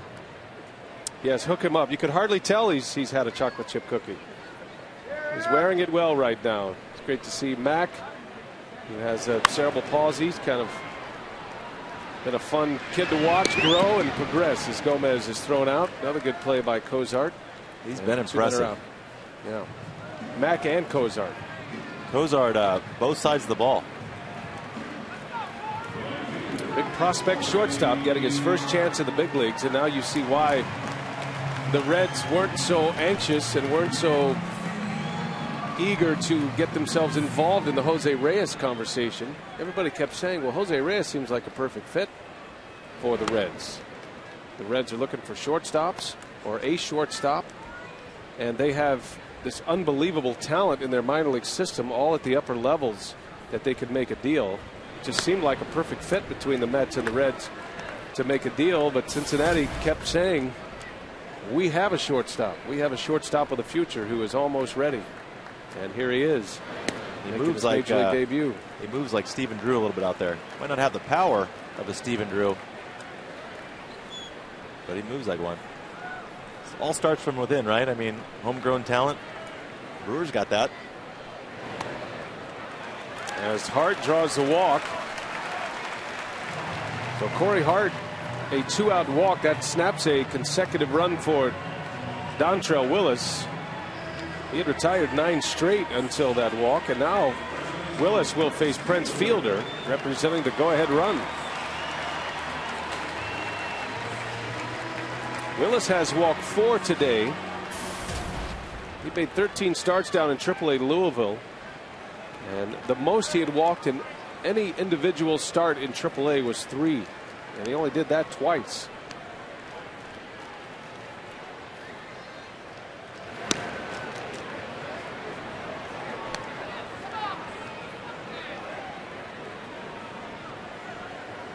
See the numbers for Willis in AAA in the International League. .263 earned run average, won 5 games out of his 13 starts. Just amazing, the psyche of a major league player, whether it be a hitter or a pitcher. First inning, bases loaded, all over the map. Lawless pitches, bases loaded. Here we go again. He works out of it. Now he's carrying a 3-2 lead.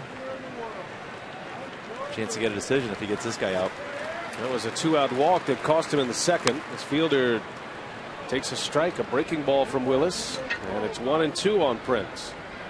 Delivery definitely looks cleaner though for Willis. Doesn't have as much head movement, swinging around. It's like a little heart.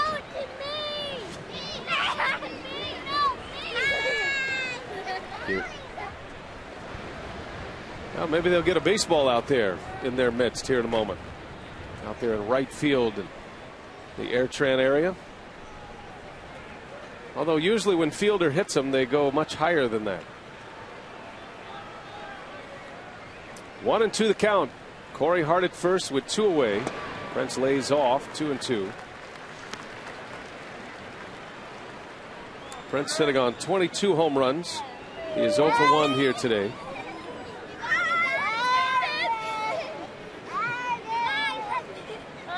Never met a camera they didn't like. They like the camera much more than their fathers do. And down goes Fielder. Dontrelle Willis strikes him out. And the inning is over. 3-2 Cincinnati. We head to the 6th inning at Miller Park.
At Chase Field in the State Farm Home Run Derby on July 11th. Fans will get $1 off Loge outfield tickets to the August 15th through 18th games against the Dodgers for every home run hit by a Brewers player, with the most home runs that night.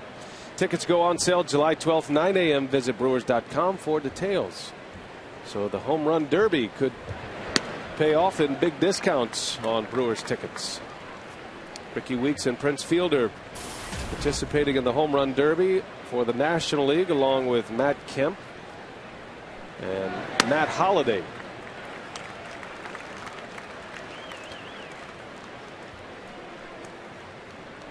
Home Run Derby tomorrow. All-Star Game Tuesday. The Brewers restart their schedule on Thursday in Colorado against the Rockies. You'll be coming back, won't you, Jeff Cirillo? Be back with us Thursday? Rocky Mountain High. I'll be there in Colorado. The former Rocky? Yeah. You were an all-star as a Rocky, if I'm not mistaken. I was. Nice. Be a nice welcoming committee, I'm sure, for you there. Pre-humidor. Right? Randy Wolf has had Gomes' number today. Historically, Gomes has had the best part of Wolf.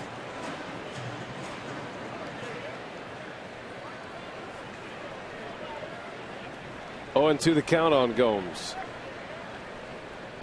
And that one is down the line, a fair ball. Wilson cuts it off. That'll be a single for Johnny Gomes, and the leadoff base runners continue to be a problem for Randy Wolf. This copyrighted telecast is presented by authority of the Milwaukee Brewers. May not be reproduced or retransmitted in any form, and the accounts and descriptions of this game may not be disseminated without express written consent of Jeff Cirillo and the Milwaukee Brewers. You know, that was an 0-2 pitch right there to Gomes. Curveball strike. I used to have this argument with Robin when he was the bench coach here in 06. And I said 0-2, 1-2 curveball strikes was a gift from God. There's a liner. Betancourt's got it. Chance for two, and it is in time. Gomes got caught off the bag. And a line drive out that turns into a double play. A gift from Gomes here to get two. Good job. Yeah, Gomes definitely didn't freeze on the line on this one. Probably thought it was hit harder than it was. There he goes.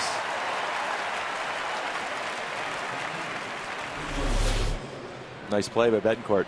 That's big in a lot of ways. Gets the 2 outs with one swing of the bat. Now the pitcher Willis is up. So a way through this inning before you have to go back to the top of the order. And the 4th time through the batting order against Randy Wolf. 3-2 Cincinnati. As Willis goes down the right field line, that is fair. That's going to go to the wall. And Willis on his way to second with a double. Looks like he's holding his hamstring there for a second. Just playing.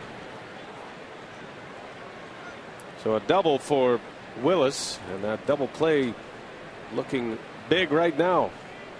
Looked like a fastball in the inner half right here. Gator armed it. Brought his hands in. That's the swing of a hitter. And now they're going to check on Willis. See, I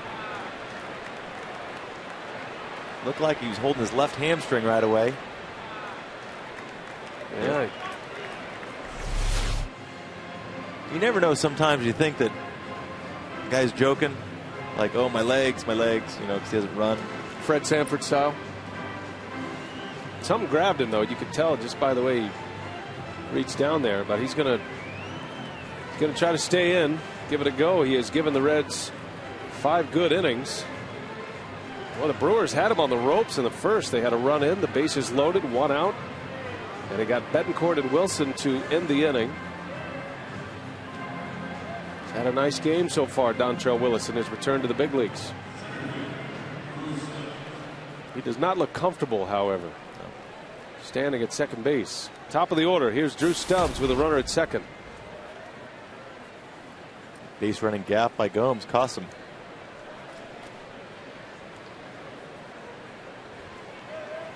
Stubbs has been on 3 times.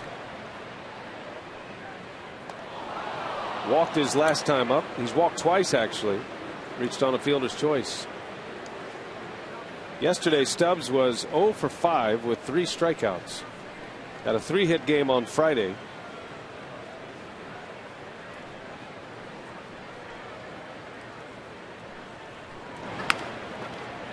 Over to McGee. And Stubbs is retired. A scoreless inning for Randy Wolf. The Brewers are down a run. We go to the bottom of the 6th. McGee will lead off.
Wisconsin is presented by the Wisconsin Lottery, reminding you to please play responsibly. By Airtran, go, there's nothing stopping you. And by the Miller Lite Vortex bottle, taste greatness. Back at beautiful Miller Park, we're on our way to the bottom of the 6th inning, and the Reds lead it 3-2. Had a visit earlier today with Brewers manager Ron Renicky. We asked him how his first year in the big leagues has gone through the first half. The guys make it a lot easier for me. A good group of guys. I love working for Doug, for Mark Attanasio, and they make it a lot easier for me to feel comfortable. And I think you need to feel comfortable in this job because you're dealing with so many different things. Ron Renicky earlier today on Brewers Live. Very aggressive manager and well-respected manager. It's interesting, Jeff, the interviews that we've done with players, they seem to always bring up his name. You know, I don't remember players doing that often. And they talk about Ron Renicky, how he has opened the lines of communication, the coaching staff. So this is a group of players that have a lot of respect, it seems, for their new manager and their current coaching staff. As McGee taps one out to Willis for out number 1. Yeah, he's on a first-name basis, sounds like. That he has a good relationship. Just talking to him a little bit, just introducing myself to him, you can tell that he brings that kind of that California laid-back mentality, and it's real relaxed to go up to him. He's got a really easy personality. Looks like he's very easy to go talk to him. Kind of an inviting personality. Does a good job. I mean, he's very aggressive on the bases, like you were saying. Seen the squeeze the other night. Something's not right with the D train. Back out to check him out just to make sure. Remember, Willis doubled in the top of this inning and grabbed his hamstring or behind the knee as he got to second base. That caused some concern down in that Cincinnati dugout.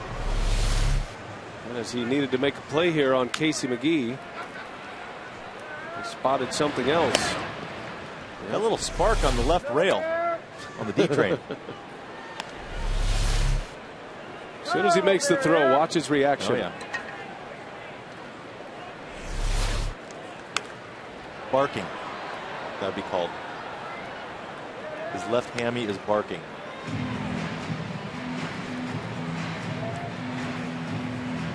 Well, it has not affected his pitching. Willis ran into trouble early. Had the bases loaded in the first inning. He gave up a 2-out walk in the second inning. Then Gomez tripled and it scored Ricky Weeks. Other than that, he has been stellar.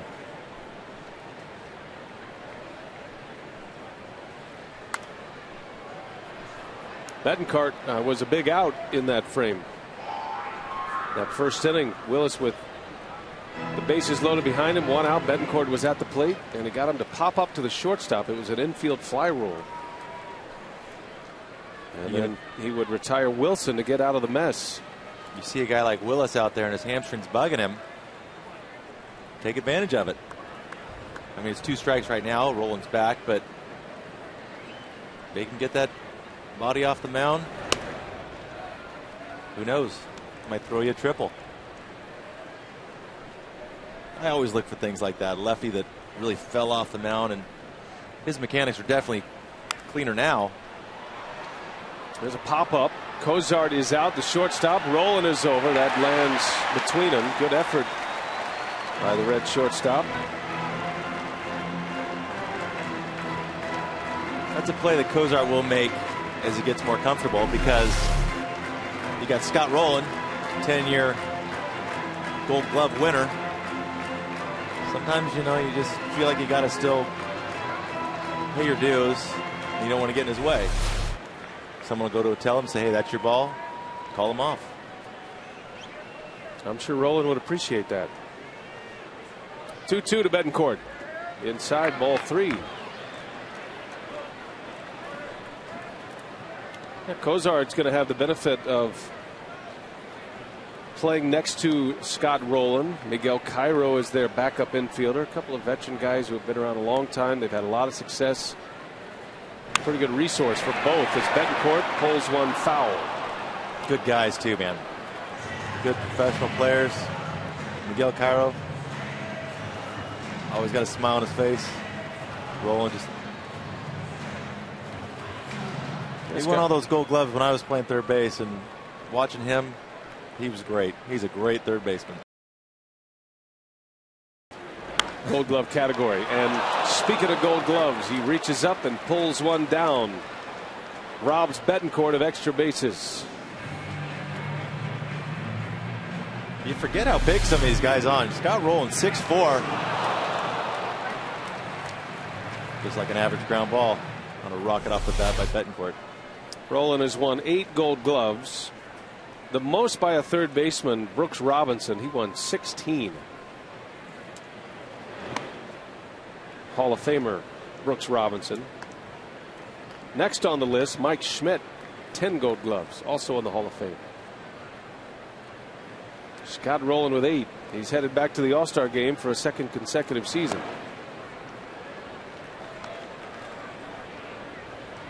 You know, there's just names that stick in your head. At the old Vet Stadium, Philadelphia, when they used to call him Scott Rowland. I can't really do a very good impersonation, but it's in there. Yeah, when Scott Rowland began his career, he was pegged to be the next Mike Schmidt. And a relationship that did not end well in Philadelphia. Line drive center field. Josh Wilson with a 2-out hit. So the Brewers with a bit of a spark here with 2 away. They've done some damage with 2 outs. That always feels good. Cutter up in the zone. Wilson trying not to do too much. Always feels good for a utility player playing on a day game. Mix in a knock. He's made a great play in left field earlier today. Got a base hit. He's talking to Votto. Exactly how he just did that. And it brings up a home run hitter in George Kataris. Brewers are down a run. Tying run at first. Go ahead run at the plate. George with 2 home runs this year in the major leagues. Started his season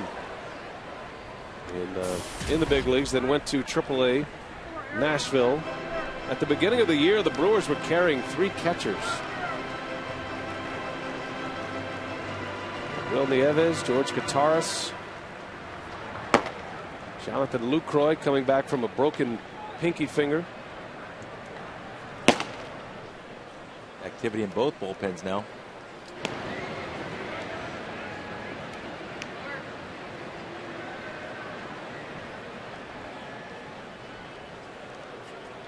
Well, down in AAA, Kataris with 4 homers, hitting .343 down in AAA.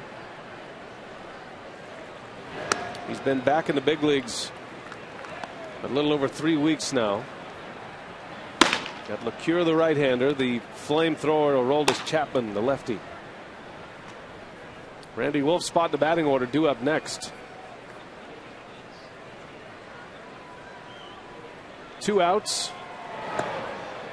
And it's 2-1.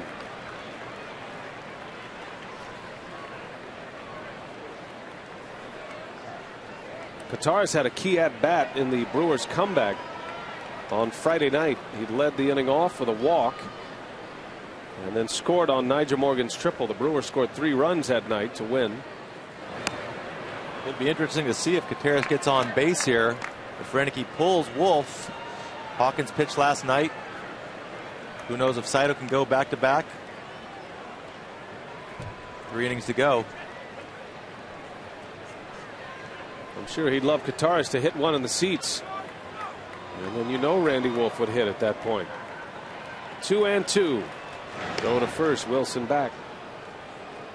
Might have Ryan Braun up there. Don't see him down there. Just in a bluffing situation. He's on the roster.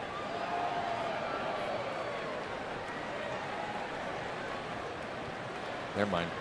There he is. He is in the unavailable position on that bench. You know, if I was a manager, you know what I'd look for? I get some binoculars out and I look, does Ryan Braun have cleats on? That's right. That's a telltale sign. On the ground to Cozart, and the inning will end. Dontrelle Willis has given the Reds 6 strong today. 3-2 Cincinnati. We go to the 7th.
The Reds would get on the board first. Scott Rowland was hit by a pitch with the bases loaded. Drew Stubbs would score the first run of the game. But in the bottom of the first is Corey Hart with an RBI single to knot things up at 1 apiece. Top of the second, Joey Votto with an RBI single. Reds on top once again 2-1. But Carlos Gomez would tie it once again in the bottom half of the frame with an RBI triple. And in the top of the 4th, Ramon Hernandez will score on a Ricky Weeks throwing error to make it a 3-2 ball game. And that's where we stand now here in the top of the 7th inning, B.A. All right, Telly, thanks. 7th inning, the Reds coming up. Good day for a hat. On a bright day and beautiful Sunday for baseball in Milwaukee, Wisconsin. The Brewers trying to wrap up this first half with a win, and a series win against Cincinnati. The Brewers won the first 2 games of this series, Thursday and Friday. Reds winning last night in extra innings. Zach Cozart, he has been impressive in his first tour of duty in the big leagues. Pulls that one over to Betancourt. Long throw, and it is in time. Good play, Yuniesky Betancourt. Nice play. On the run, backhand. Speedy runner got something on that throw.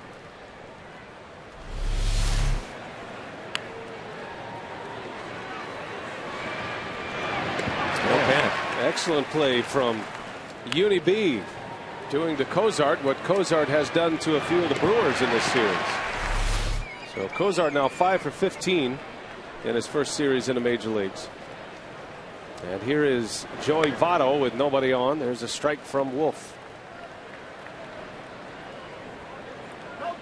Votto rarely leaves the batter's box. Stands right in there. Once he gets his feet set, he usually just sits tight. I always wondered psychologically what that does to a pitcher. He tracks a ball and it's right off the plate. And he's just standing there waiting on the next one. Drops down sidearm does Wolf. 1 ball 2 strikes. He went down Laredo with a slider. Sometimes you invent stuff on guys like Votto. Get a little more deception. Drop down fastball here maybe. Qatar sets up away. And a swing and a miss. Randy Wolf back to the fastball. Strikes out Joey Votto. Good call. Shows him a little slide on the last pitch. Goes up the ladder with a fastball. Trying to track the slider, stay on it. Nice battle right there. It's amazing how easy the game is from up here, isn't it? No way. It's hard. Just watching BP the other day, just the exit speed of the ball. That'd be a great thing inside a stadium, I think, to have that exit speed. You know, you have the velocity of the ball. I think fans would like that. Like that home run the other night that Ricky Weeks hit to center field. Right. What do you think that was? I'd say that 110? Yeah, 110, 111 probably. That's a good call. Exit speed. Yep. I would be interested in that. You know where I learned that one was when we were taking batting practice at the old Metrodome. And they kept the gun on, right? And so in BP, you'd see guys like Kadire or Torrey Hunter at that time, and they'd be hitting the ball, and the ball would come off like at 108, 109. Mine always was at like in the 85s, and so it really hurt my psyche, but probably pumped theirs up. Phillips takes a strike. How does a radar gun, how would it see? Now, does a radar gun every time take pitch speed and exit speed? Always? No, well, the BP thrower was throwing too slow. So to it would catch register. that speed. Yeah. It would only catch the exit. So I wonder how you would be able to capture exit speed off a bat. On a scout's gun, when a scout sits down there, he's got the gun on. Does he get 2 readings typically? Well, there's the radar gun, and then there's a jugs gun. The jugs gun gets the ball. There's T-Bone. One of the 2 T-Bones the Brewers have under contract. Charting all the pitches. You know, I still have a pair of T-Bone socks. He doesn't know this, but I wanted to go play golf in spring training one day, and I'm like, I need some socks. And I have a pair of Brewers little half socks that say T-Bone on the bottom of them. Thanks, T-Bone. And now it's time for Random Thoughts by Jeff Cirillo. Note to self, return T-Bone his socks. Could be a sponsored element at some point. Anyway, a jugs gun reads the ball out of the pitcher's hand, and a radar gun catches where it stops. At least that's what the police officer told me. The old ray gun and the jugs gun. Yes. Pitchers always like the speed of the jugs gun because it's usually a 4-mile-an-hour difference. Out of the hand. Yes.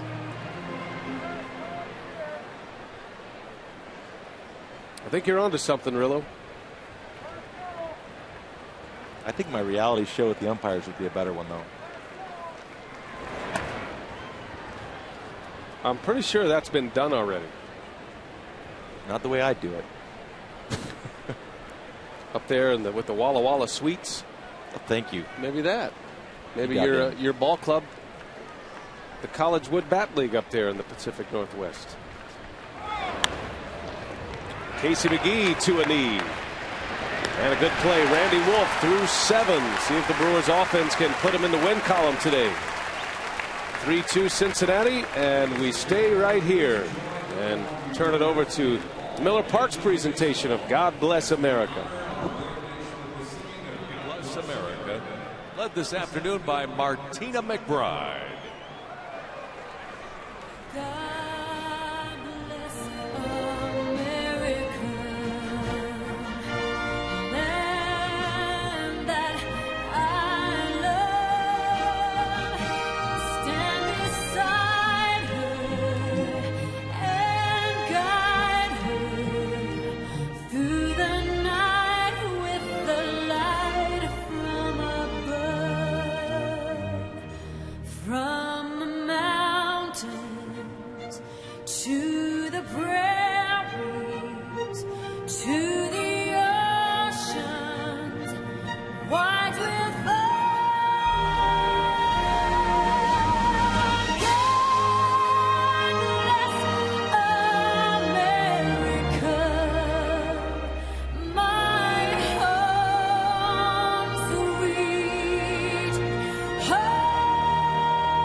Bottom of the 7th pitching line for Randy Wolf, the 3 runs, 7 hits.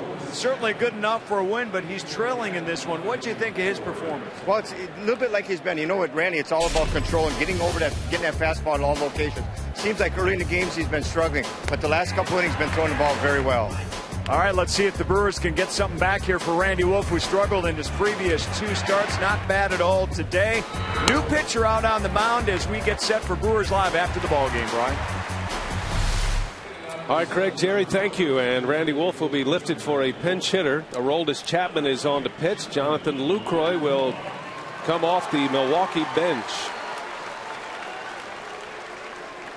3-2, the Brewers trail by a run. And this is the strength of the Cincinnati Reds, their bullpen. Chapman gets the first call as he works the 7th. Yeah, it's all about throwing strikes with this guy. Lucroy taking the first pitch, see what kind he's got. As far as command goes, nothing but heat usually. And a big cut and a miss from Lucroy. Randy Wolf goes 7 innings, gives up 3 runs, 2 earned. Gave up a run on a hit batter with the bases loaded. And then another run scored on an error. The only run producing hit for the Reds against Wolf today was Joey Votto's broken bat single, which came in the 2nd. And Lucroy down on strikes. Aroldis Chapman makes quick work of the Brewer catcher. Well, it looks like Chapman's found the zone today. Fastball, slider. Slider at 88.9 miles an hour. Randy Wolf pitched a great game. First couple innings looked like it might be long, especially with the hit batter in the first inning. Scotty Rowland might have swung on it. Deserved a better fate. Hopefully his teammates can get him out of here with a win. Still in line for the win. Yeah, right now on the hook for the loss. I was thinking positive. He is 6-6. Meanwhile, Dontrell Willis in his first start in the big league since last July. Those 6 innings, just 2 earned runs. And he exits with a chance at a victory. So far today, All-Star Ricky Weeks with a double. Scored a run. He also walked and scored in the second. He is 1 out of 2. Good matchup right here. Some of the best bat speed in the majors in Ricky Weeks. With the guy with a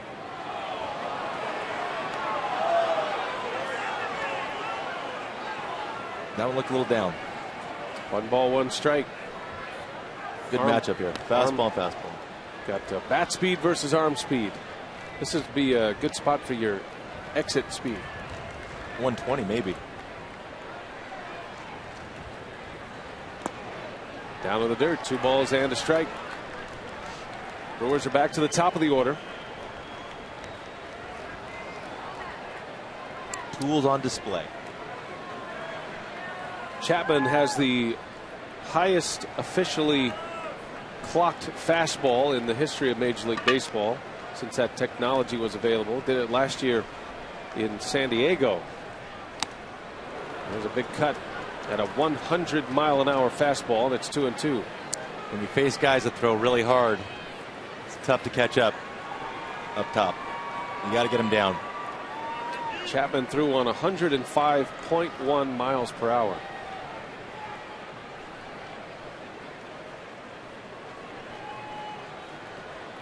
He struck out Lucroy. Now Weeks in a 2-2 count with 1 away. Keeps climbing. 101 with that one. When you face guys that throw really hard, the tendency is to swing harder. But really, it's all about limiting the amount of body movement you can do. Getting your foot down as quick as possible and really just think quick hands. The old Crash Davis, quick bat, applies right here. Another 2-2 coming from Chapman. And he got him. Strikes him out on a 92-mile-an-hour slider. That's not fair. You got to tip your hat to the pitcher on that one. 2-2 slider right here. Got to crank up for a 101-mile-an-hour fastball. Tough pitch. The stuff is there, obviously, for Chapman.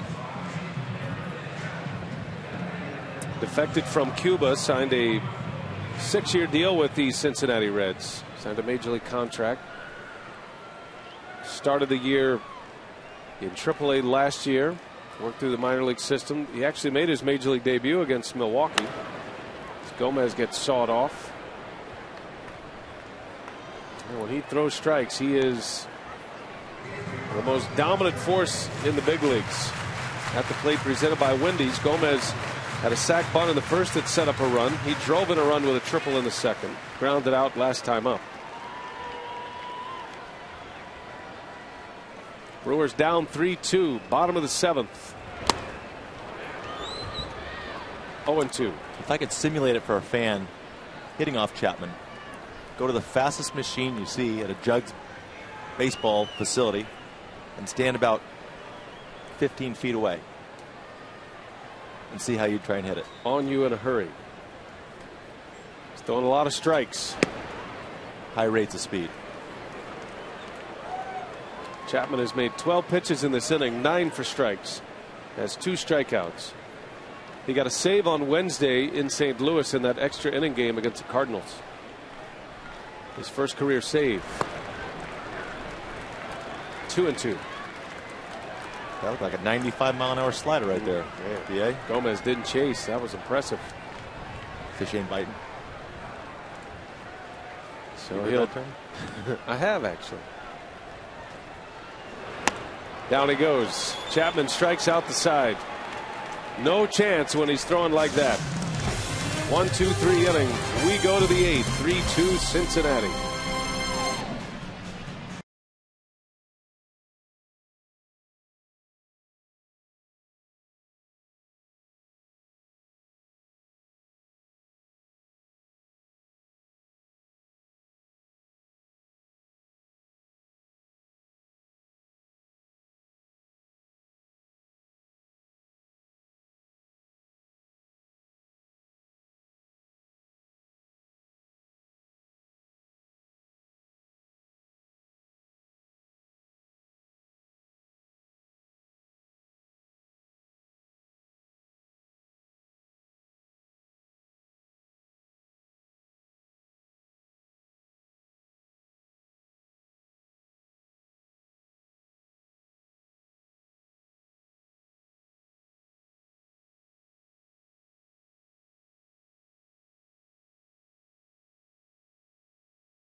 Rockies over in Denver Thursday at 7 p.m. It is going to be a very warm night. The first pitch at 89 degrees, but keep in mind there will be a spotty thunderstorm around, so bring a poncho.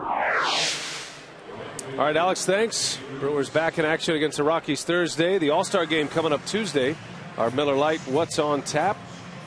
And then that 4-game series against the Colorado Rockies Thursday, Friday, Saturday, Sunday. The Brewers head out west. It's an 11-game road trip. Colorado, Arizona for 4, and then San Francisco for 3. That will be a defining road trip for the Milwaukee Brewers, you would think. Right now, the Brewers are in a tie for first with the Cardinals. Down in this game 3-2, the Cardinals lead the Diamondbacks in St. Louis. As Zach Braddock is on to pitch, he could use a scoreless inning. He's had his troubles lately. Gave up 3 runs against Cincinnati back on Friday night. And his second appearance in this series. Dusty brings in Chapman. The Brewers bring in their own hard-throwing lefty. Well, imperative that Braddock puts up a 0. Brewers are down a run to this very good Cincinnati bullpen the rest of the way.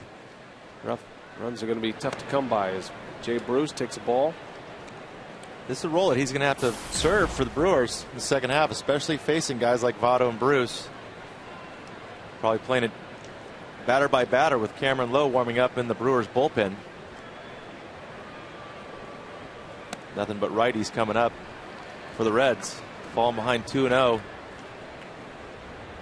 First 2 pitches not really close.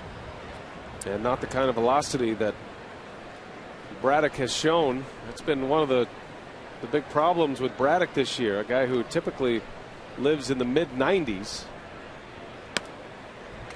His fastball earlier in the season was in the upper 80s and low 90s. He was diagnosed with sleep disorder, went on the disabled list, came back throwing hard, but it has not been consistently there for him. Wow, that did not look good. And Jay Bruce is aboard on 4 pitches. And Ron Renicky is quickly on his way to the mound. That's going to be it. Sometimes you can just tell with Braddock, he is a completely different pitcher when he's pitching in the mid-90s. He has a lot of life, just the way he pitches. And Renicky doesn't see it, and out he goes. So a pitching change here, and Renicky is going to bring on Cameron Lowe.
We need to do things more consistent in the second half. We had that one really good month where I thought we played the way that this team was capable of playing. But I think all aspects of what we do has to get more consistent. Our starting pitching, our relief pitching, our offense has been kind of up and down at times. The base running, sometimes it's really bad, sometimes it's good. The thing I like about it is they are being aggressive. They do like to run. They do like to take the extra base, which I like. But defensively, we've been really good, and then all of a sudden we'll fall apart for 2-3 games.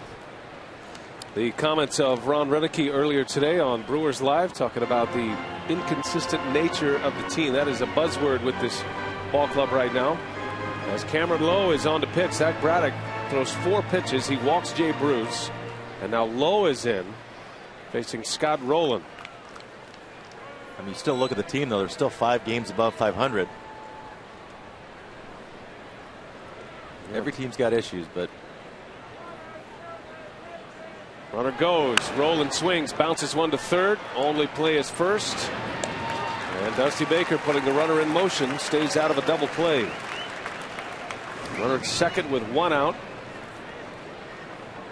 Our Ho Chunk Gaming text question today. Mandy wants to know what's the biggest improvement the Brewers need to make in the second half. And as you look at all of the elements of the Brewers ball club, what do you see as most important, Jeff? Well, like every team in baseball, I think that relief pitching, shortening the game in the end, giving it to Axford. They got a lights-out closer. It's just a matter of getting it to him. And Hawkins and Saito are great relievers, but it's a lot of innings. And I'm not saying that they're old, but you know they need breaks. They can't bounce back. Saito has said that he can't go multiple times right now. So, like any other team in baseball, they need a reliever, and they need to shore up the defense in the infield. A lot of one-run games this team plays.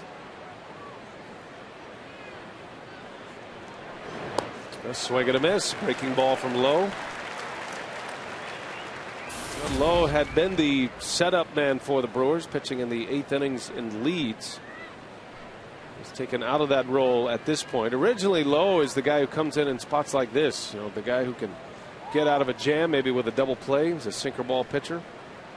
When Saito went down, Lowe was elevated into that 8th inning role, and he did a nice job. He does have 7 losses, but you think about it like a backup quarterback.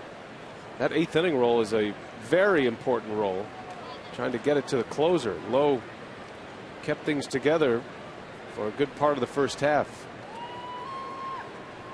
But ideally, you'd like Saito in that role, Hawkins and Lowe to be the 2 variations in the 7th inning. It's a group effort, BA. Those guys all rely on each other down there. And no matter doesn't matter if it's 6th inning, 7th inning. That's your inning, that's your closing inning. Nick Massett, the red setup man, loosening for the 8th. Lowe trying to keep it at a 1-run deficit. 3-2 Cincinnati. An unearned run came in the 4th inning on a throwing error by Weeks. That's the difference in the game. As Lowe strikes out Johnny Gomes. 2 going in the inning. Summer's heating up, so make sure you cool off with seats in the Kalahari Splash Zone. Every time a Brewers player hits a home run, Bernie Brewer will go down his slide and create a splash. For tickets, call 414-902-4000 or visit Brewers.com today. And the Brewers would love nothing more than to see Bernie slide into the splash zone at least one more time today. Lowe against Hernandez. Hernandez has hit the ball hard all 3 times. 2 hits to show for it. He lined out his last time up. It turned into a double play. Got a runner at second with 2 away. Cameron Lowe's got to like all these righties coming up for the Reds. That's why managers stagger their lineups the way they do, so you can avoid situations where Cameron Lowe's got a hard boring in sinker from a low 3/4 delivery. Tough to pick up the ball, tough to stay on that slider away they just threw to Gomes. Usually, though, when one batter doesn't see him from the right side, usually the other side does see him better. On the ground, Betancourt takes a tough hop. Long throw in time. Cameron Lowe, nicely done. Works around a leadoff walk by Braddock. Still 3-2. We go to the bottom of the 8th.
Taft racking up at this point 103 home runs.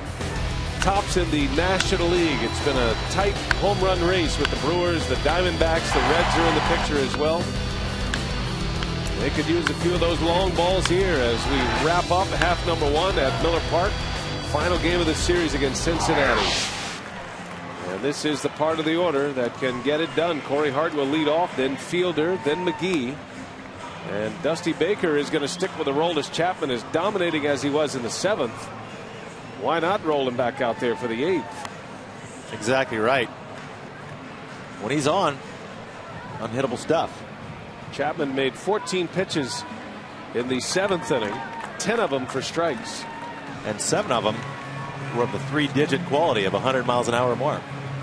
I got Chapman facing Hart and Prince Fielder. Then we'll see what happens. But he's definitely out there to face Prince. You got Nick Massett loosening in the bullpen. He's ready to come in. Typically the 8th inning man for the Reds. So here is Hart. And Chapman lets one fly. Hart fouls it away. Chapman struck out Lucroy, Weeks, and Gomez in the 7th inning.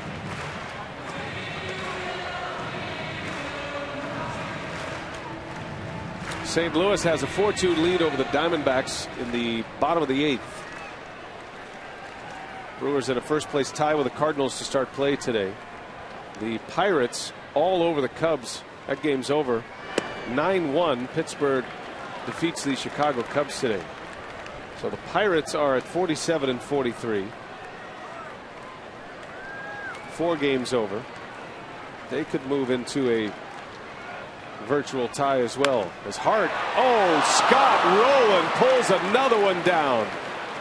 That was headed for the corner. Extra bases for Hart, taken away by the Gold Glover Scott Rowland. No double situation here. Maybe guarding the line just a little bit. Times his leap. Wrong guy to hit it to. That ball had a little hook spin to it. Corey Hart turning around 98 miles an hour. Well, here is Prince with one away. And Fielder right off the end of the bat. Cozart for out number 2. And the Brewers are now down to their last 4 outs. One thing to keep in mind here, Francisco Cordero pitched last night. He blew a save on Friday, had a blown save Wednesday, and he sets. Meanwhile, Nick Massett continues to throw, you could see a scenario where Dusty Baker might try to get to the finish line without Cordero today. Casey McGee, 2 outs, nobody on. I think you're right. I think Cordero probably isn't available, even though the All-Star break is coming up with 3 days off for the Cincinnati Reds. He's thrown about 55 pitches in the last 2 days. And he's given up runs in his last 3 outings. Gave up a run last night. It wasn't a save situation. It was an 8-3 game, but Cordero finished it. And a lot of work in 3 of his last 4 days, with a couple of losses in there. You talk about teams, though, and what they need to improve on in the second half. The Brewers thinking they might need a little bit more longevity for some arms down there in the bullpen, where the Reds are 2 games under 500, or 1 game under 500, excuse me. And they have a great bullpen. So everyone has question marks going into the second half. Well, the Reds starting rotation has been their nemesis this season. Edinson Volquez, their opening day starter, back in the minor leagues for a 2nd time this season. Bronson Arroyo has struggled. Cincinnati, the division champs last year, they did not do much this offseason, didn't have to. They felt like they were in place. An excellent defensive team and a terrific bullpen. But Cordero has been shaky. Probably one of the few contending teams that are on the hunt for bullpen help, setup help. As Chapman strikes out Casey McGee. And the Brewers going quietly. Chapman impressive here today. 6 up, 6 down, 4 strikeouts.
Our producer Chris Withers, director Michael Odino. And the Brewers running out of outs. Cameron Lowe trying to give Ron Renicky 2 innings. He is back on the mound for the 9th. Chris Heisey will pinch hit. And then back to the top of the Reds order. 3-2 Cincinnati. And Heisey on the first pitch lifts one in the air to left. Josh Wilson with the glasses on makes the play. Looks like a left fielder, doesn't he? I think he lost that one at first. A little anxiety setting in there for a brief moment. That's when you're in the outfield and you haven't been there for a while and you just keep saying, I got it, I got it, I got it, I got it, I got it, until it comes down to you. Making just his 2nd career start in left field, in the outfield. Josh Wilson. He made a nice play earlier today against Votto. That was in the 1st inning. Top of the order here is Stubbs.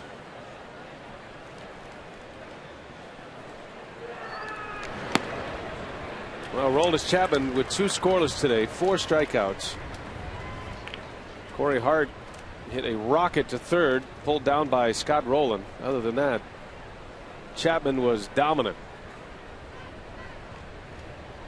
Went right through the heart of the Brewers order. And now we'll see what Dusty Baker wants to do the rest of the way. I think Arroyo is just throwing to get some work. Cordero is up preparing for the save. Stubbs out to short. Betancourt in time to get Stubbs for out number 2. A couple of nice plays in the last 2 innings from Betancourt. Well, he looks like he steps into that backhand pretty nicely. Interesting time to be throwing a bullpen, though, in the 9th inning when your team's up by a run. The only thing I can say is that Brewers have 2 righties coming up. Arroyo's numbers against right-handers are a lot better than lefties. It's interesting. Perhaps if the game is tied and it goes extra innings, we'll have to wait and see. The Brewers would love to find out. Zach Cozart with 2 away.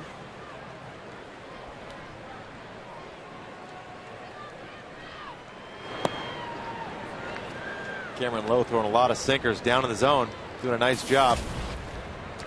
Wants to get this guy out with Votto on deck. Leave him standing right there, or sitting, squatting, whatever he's doing. He's doing his Johnny Bench impression. Nice sinker right there again by Cameron Lowe, pouring in. Just a tough pitch to do much with. Dangerous bat on deck. Cozart with 5 hits in the series. I'm sure Reds fans are going to be anxious to see him at Great American Ballpark. They've heard a lot about him. He has certainly played well this week. 2-2 to Cozart. It's not even so much with the bat either. On defense, he's been flawless, but it looks effortless for him.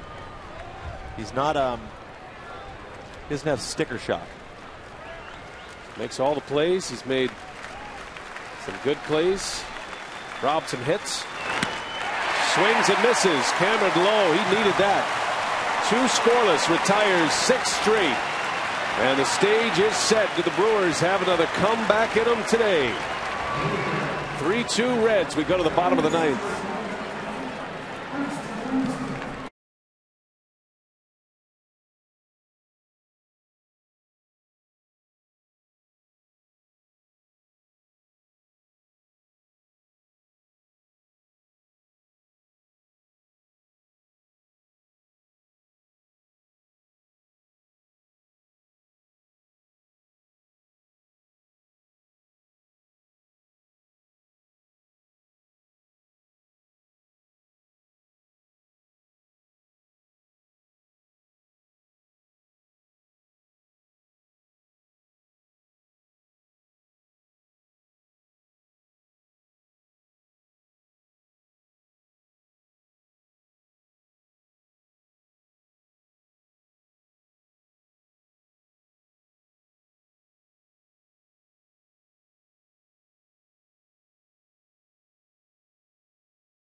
Well, the rally hats are on. We'll see if the Brewers have one big comeback in them to wrap up the first half. They're going to face Francisco Cordero for the 3rd straight day.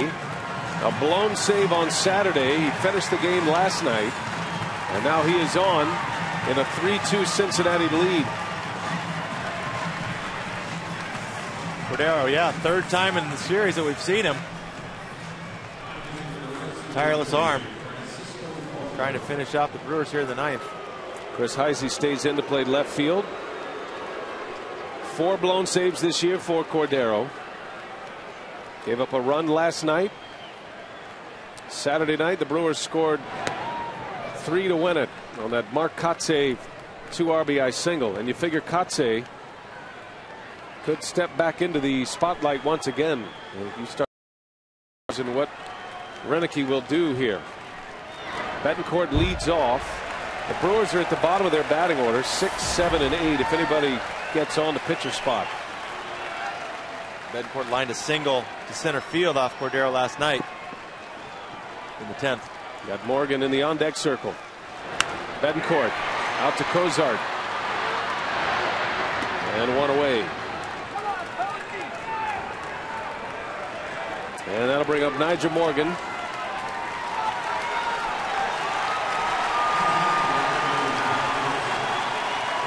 Nigel Morgan pinch hitting for Josh Wilson. Played a big part in that comeback against Cordero on Saturday. He had an RBI triple that brought the Brewers within a run. Morgan takes a strike.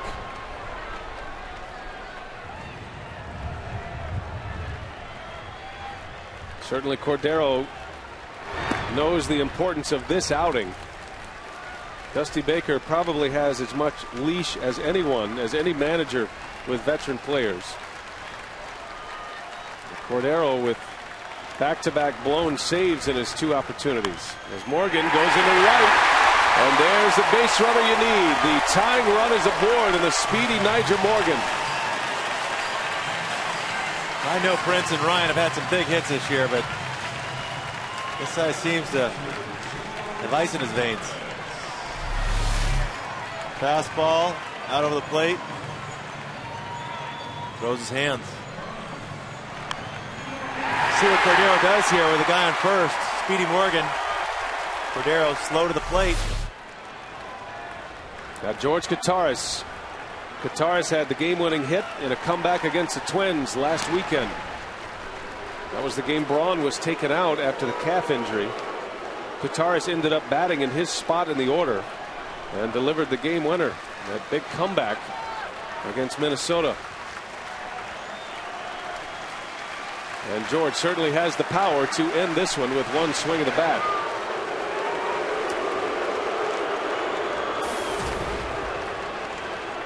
Nigel Morgan has 5 steals this year. He's been caught 3 times. Good sized lead out there. Cordero keeping him close. And another check on Morgan. That's 3 in a row.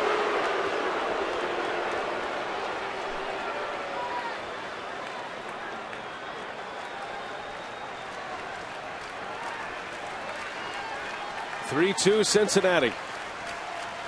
And Kataris fouls it away. Morgan is not a great base stealer. He is very fast, but has never been a big base stealer. Although he's racked up big stolen base numbers, that usually is accompanied by big caught stealing numbers as well. There he goes. Pitches inside, throw to second. Morgan is safe at second. A stolen base. That was a good throw from Hernandez. But Morgan just in there, and the tying run now in scoring position. Yes. Looks like Hernandez got a fastball up. Good pitch, a throw. Cordero slow to the plate. Morgan puts himself in scoring position. Well, you can't throw it any better than Hernandez. Morgan just got a hand in there. That is big. He's been fun to watch these 4 days. Number 6 of the year, representing the tying run. Now Kataris, a base hit, should tie it. A long ball wins it.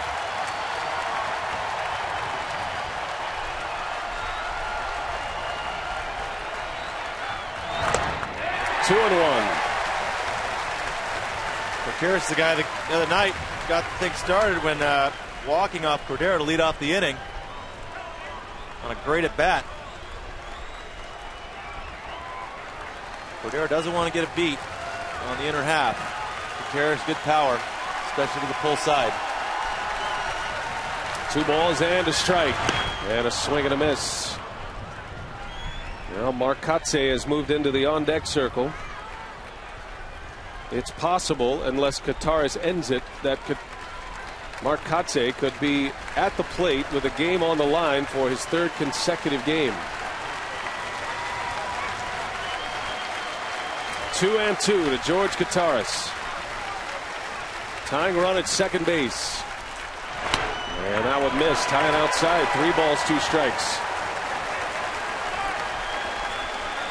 Got a struggling closer on the mound for the Reds. Can the Brewers get him one more time? Look at that 2-seamer away right here. So he's going with it. 3-2. Ball 4. Gutierrez with a great at-bat. He draws the walk. And here it comes once again. Mark Kotsay. Let's take you back to Friday. Kotsay up at a big spot, and he delivered. Got a fastball from Cordero, drove into a walk-off single for Mark Kotsay. Big comeback for the Brewers. They score 3 in the inning. Kotsay's best moment as a Brewer so far.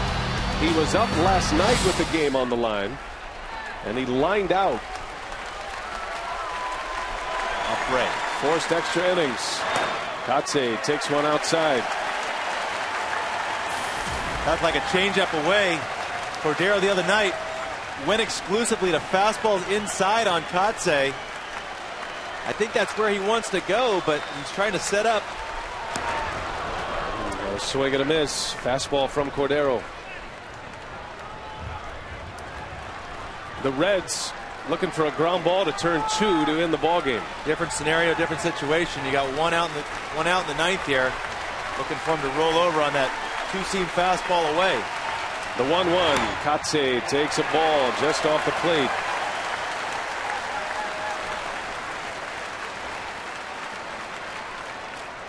Kotsay's at bat in the 9th inning yesterday. With the winning run at 3rd, he hit one hard but right at Drew Stubbs in center field. Reds won an extra innings. 2-1 pitch fouled away. And it goes to 2-2 on Kotsay. Ryan Braun with a bat in his hands. You can see Braun coming up to hit if Weeks would reach for Gomez. This crowd would go crazy.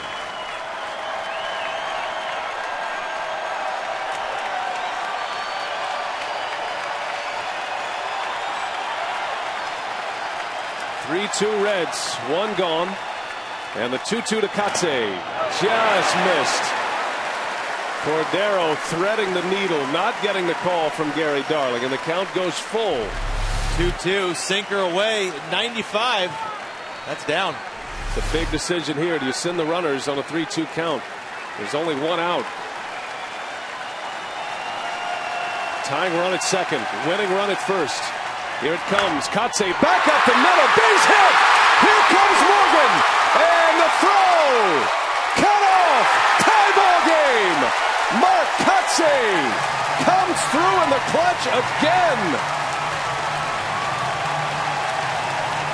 Have a homestand, Kotsay. All tied at 3. Cordero blows another one. Look at this. Fastball down right in the middle. Cordero almost comes up with it just past the shortstop. Patrick Morgan not running on the play, but a good read off the bat. Tie game here.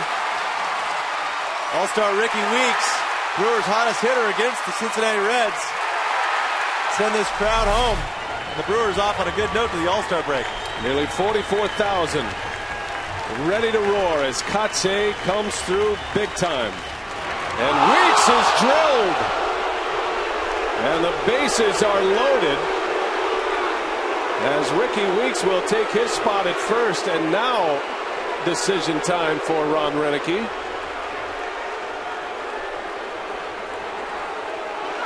We got Ryan Braun loosening up in the dugout. We'll see what happens here. Bases loaded, 1 out, and looks like Renicky's going to send Craig Counsell out. Let's take it back to the last pitch. Just a fastball gets away. Oh my! Oh, man, got him in the helmet. That's up tight. Got a closer. It's coming to the game for the 3rd time. Definitely knowing Cordero did not mean to do this. Well, that got him clean in the helmet. I thought it hit him in the shoulder. Weeks takes a punch about as well as anyone. Never forget that hit by pitch he took in the jaw a couple of years ago. He's still on his feet. The bases are loaded. That's big. Now the winning run just 90 feet away. Instead of Gomez, it's going to be Craig Counsell. Bullpen is empty. Cordero's to win or lose, or at least get him to extra innings. Infield in for Cincinnati. Outfield in. Kataris is the base runner at 3rd. Below average speed. Craig Counsell. Craig Counsell is 0 for his last 28. If there was anybody who is due, it is Craig Counsell. It's a good situation for Counsell to be in. Going to make Cordero throw him a strike. He's going to put the ball in play. Takes a strike.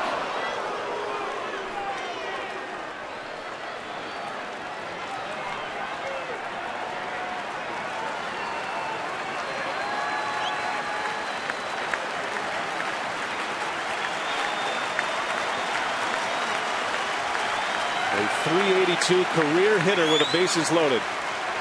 Counsell a swing and a miss. Out in front of a changeup by Cordero. Got to do whatever you got to do now to put the ball in play.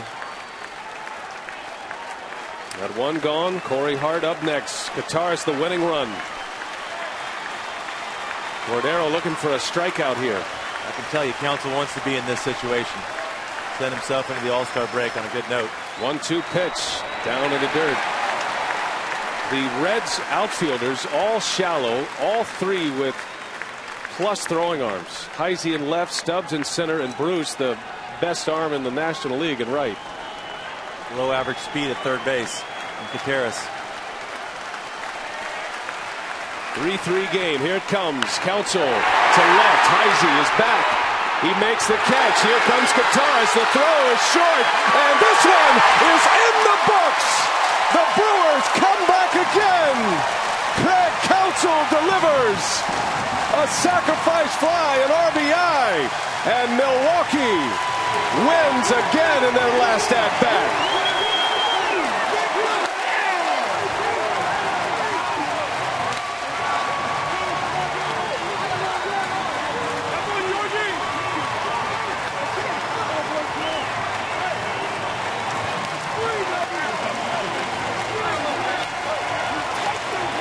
Jeff Cirillo called it a game of redemption 2 days ago, and for Craig Counsell, is it ever here today?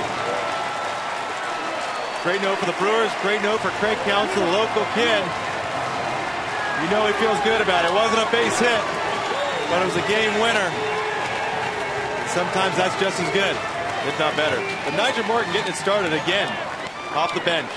The 5th time this year the Brewers have won in walk-off fashion. And today it is Craig Counsell who delivers with a sacrifice fly and an RBI that scores Kataris. And the Brewers get Francisco Cordero once again. 4-3 the final score. Milwaukee wins it. Cameron Lowe with 2 scoreless picks up the victory. And Telly Hughes is with Craig Counsell. Thanks, B.A. Craig, just to come through like that in the clutch. We know you've been struggling a little bit at the plate, but to deliver when your team needed most, how does that make you feel? Well, it's a good way to finish this first half, and we needed that one. Guys had great at bats again. Katse, Niger, George Kataris, great at bats. So it's good to take that one. What does this say about this team's resilience? The first half of the season, they never give up. You guys always play all 27 outs. It has to say a lot about this team's character. Well, I think we really believe, we believe we got a chance. You got 27 outs, you got to take them all. And, it was a good one today, man. We needed it. It's a great way to finish it. And finally, I know you got to catch your breath, but last question for you. Just to take 3 out of 4 from Cincinnati, yes, this is a big win, but to get 3 wins against a divisional opponent heading into the All-Star break has to feel good. Well, we struggled against this team, and, we played 4 great games, close games, decided late. And, against a team in your division, it's just a good way to play a series. And we kind of got back after those first 2 games against Arizona. We got back to playing how we should be playing, and that's a good thing. Thanks for your time, Craig. I'll let you enjoy it with your teammates. All right, that's Craig Counsell coming up with the game winner tonight. Let's send it out to our Craig Kashawn for a preview of Brewers Live. All right, Tilly. Home sweet home for the Brew Crew at Miller Park. They do it again. What a homestand it turned out to be. Craig Counsell.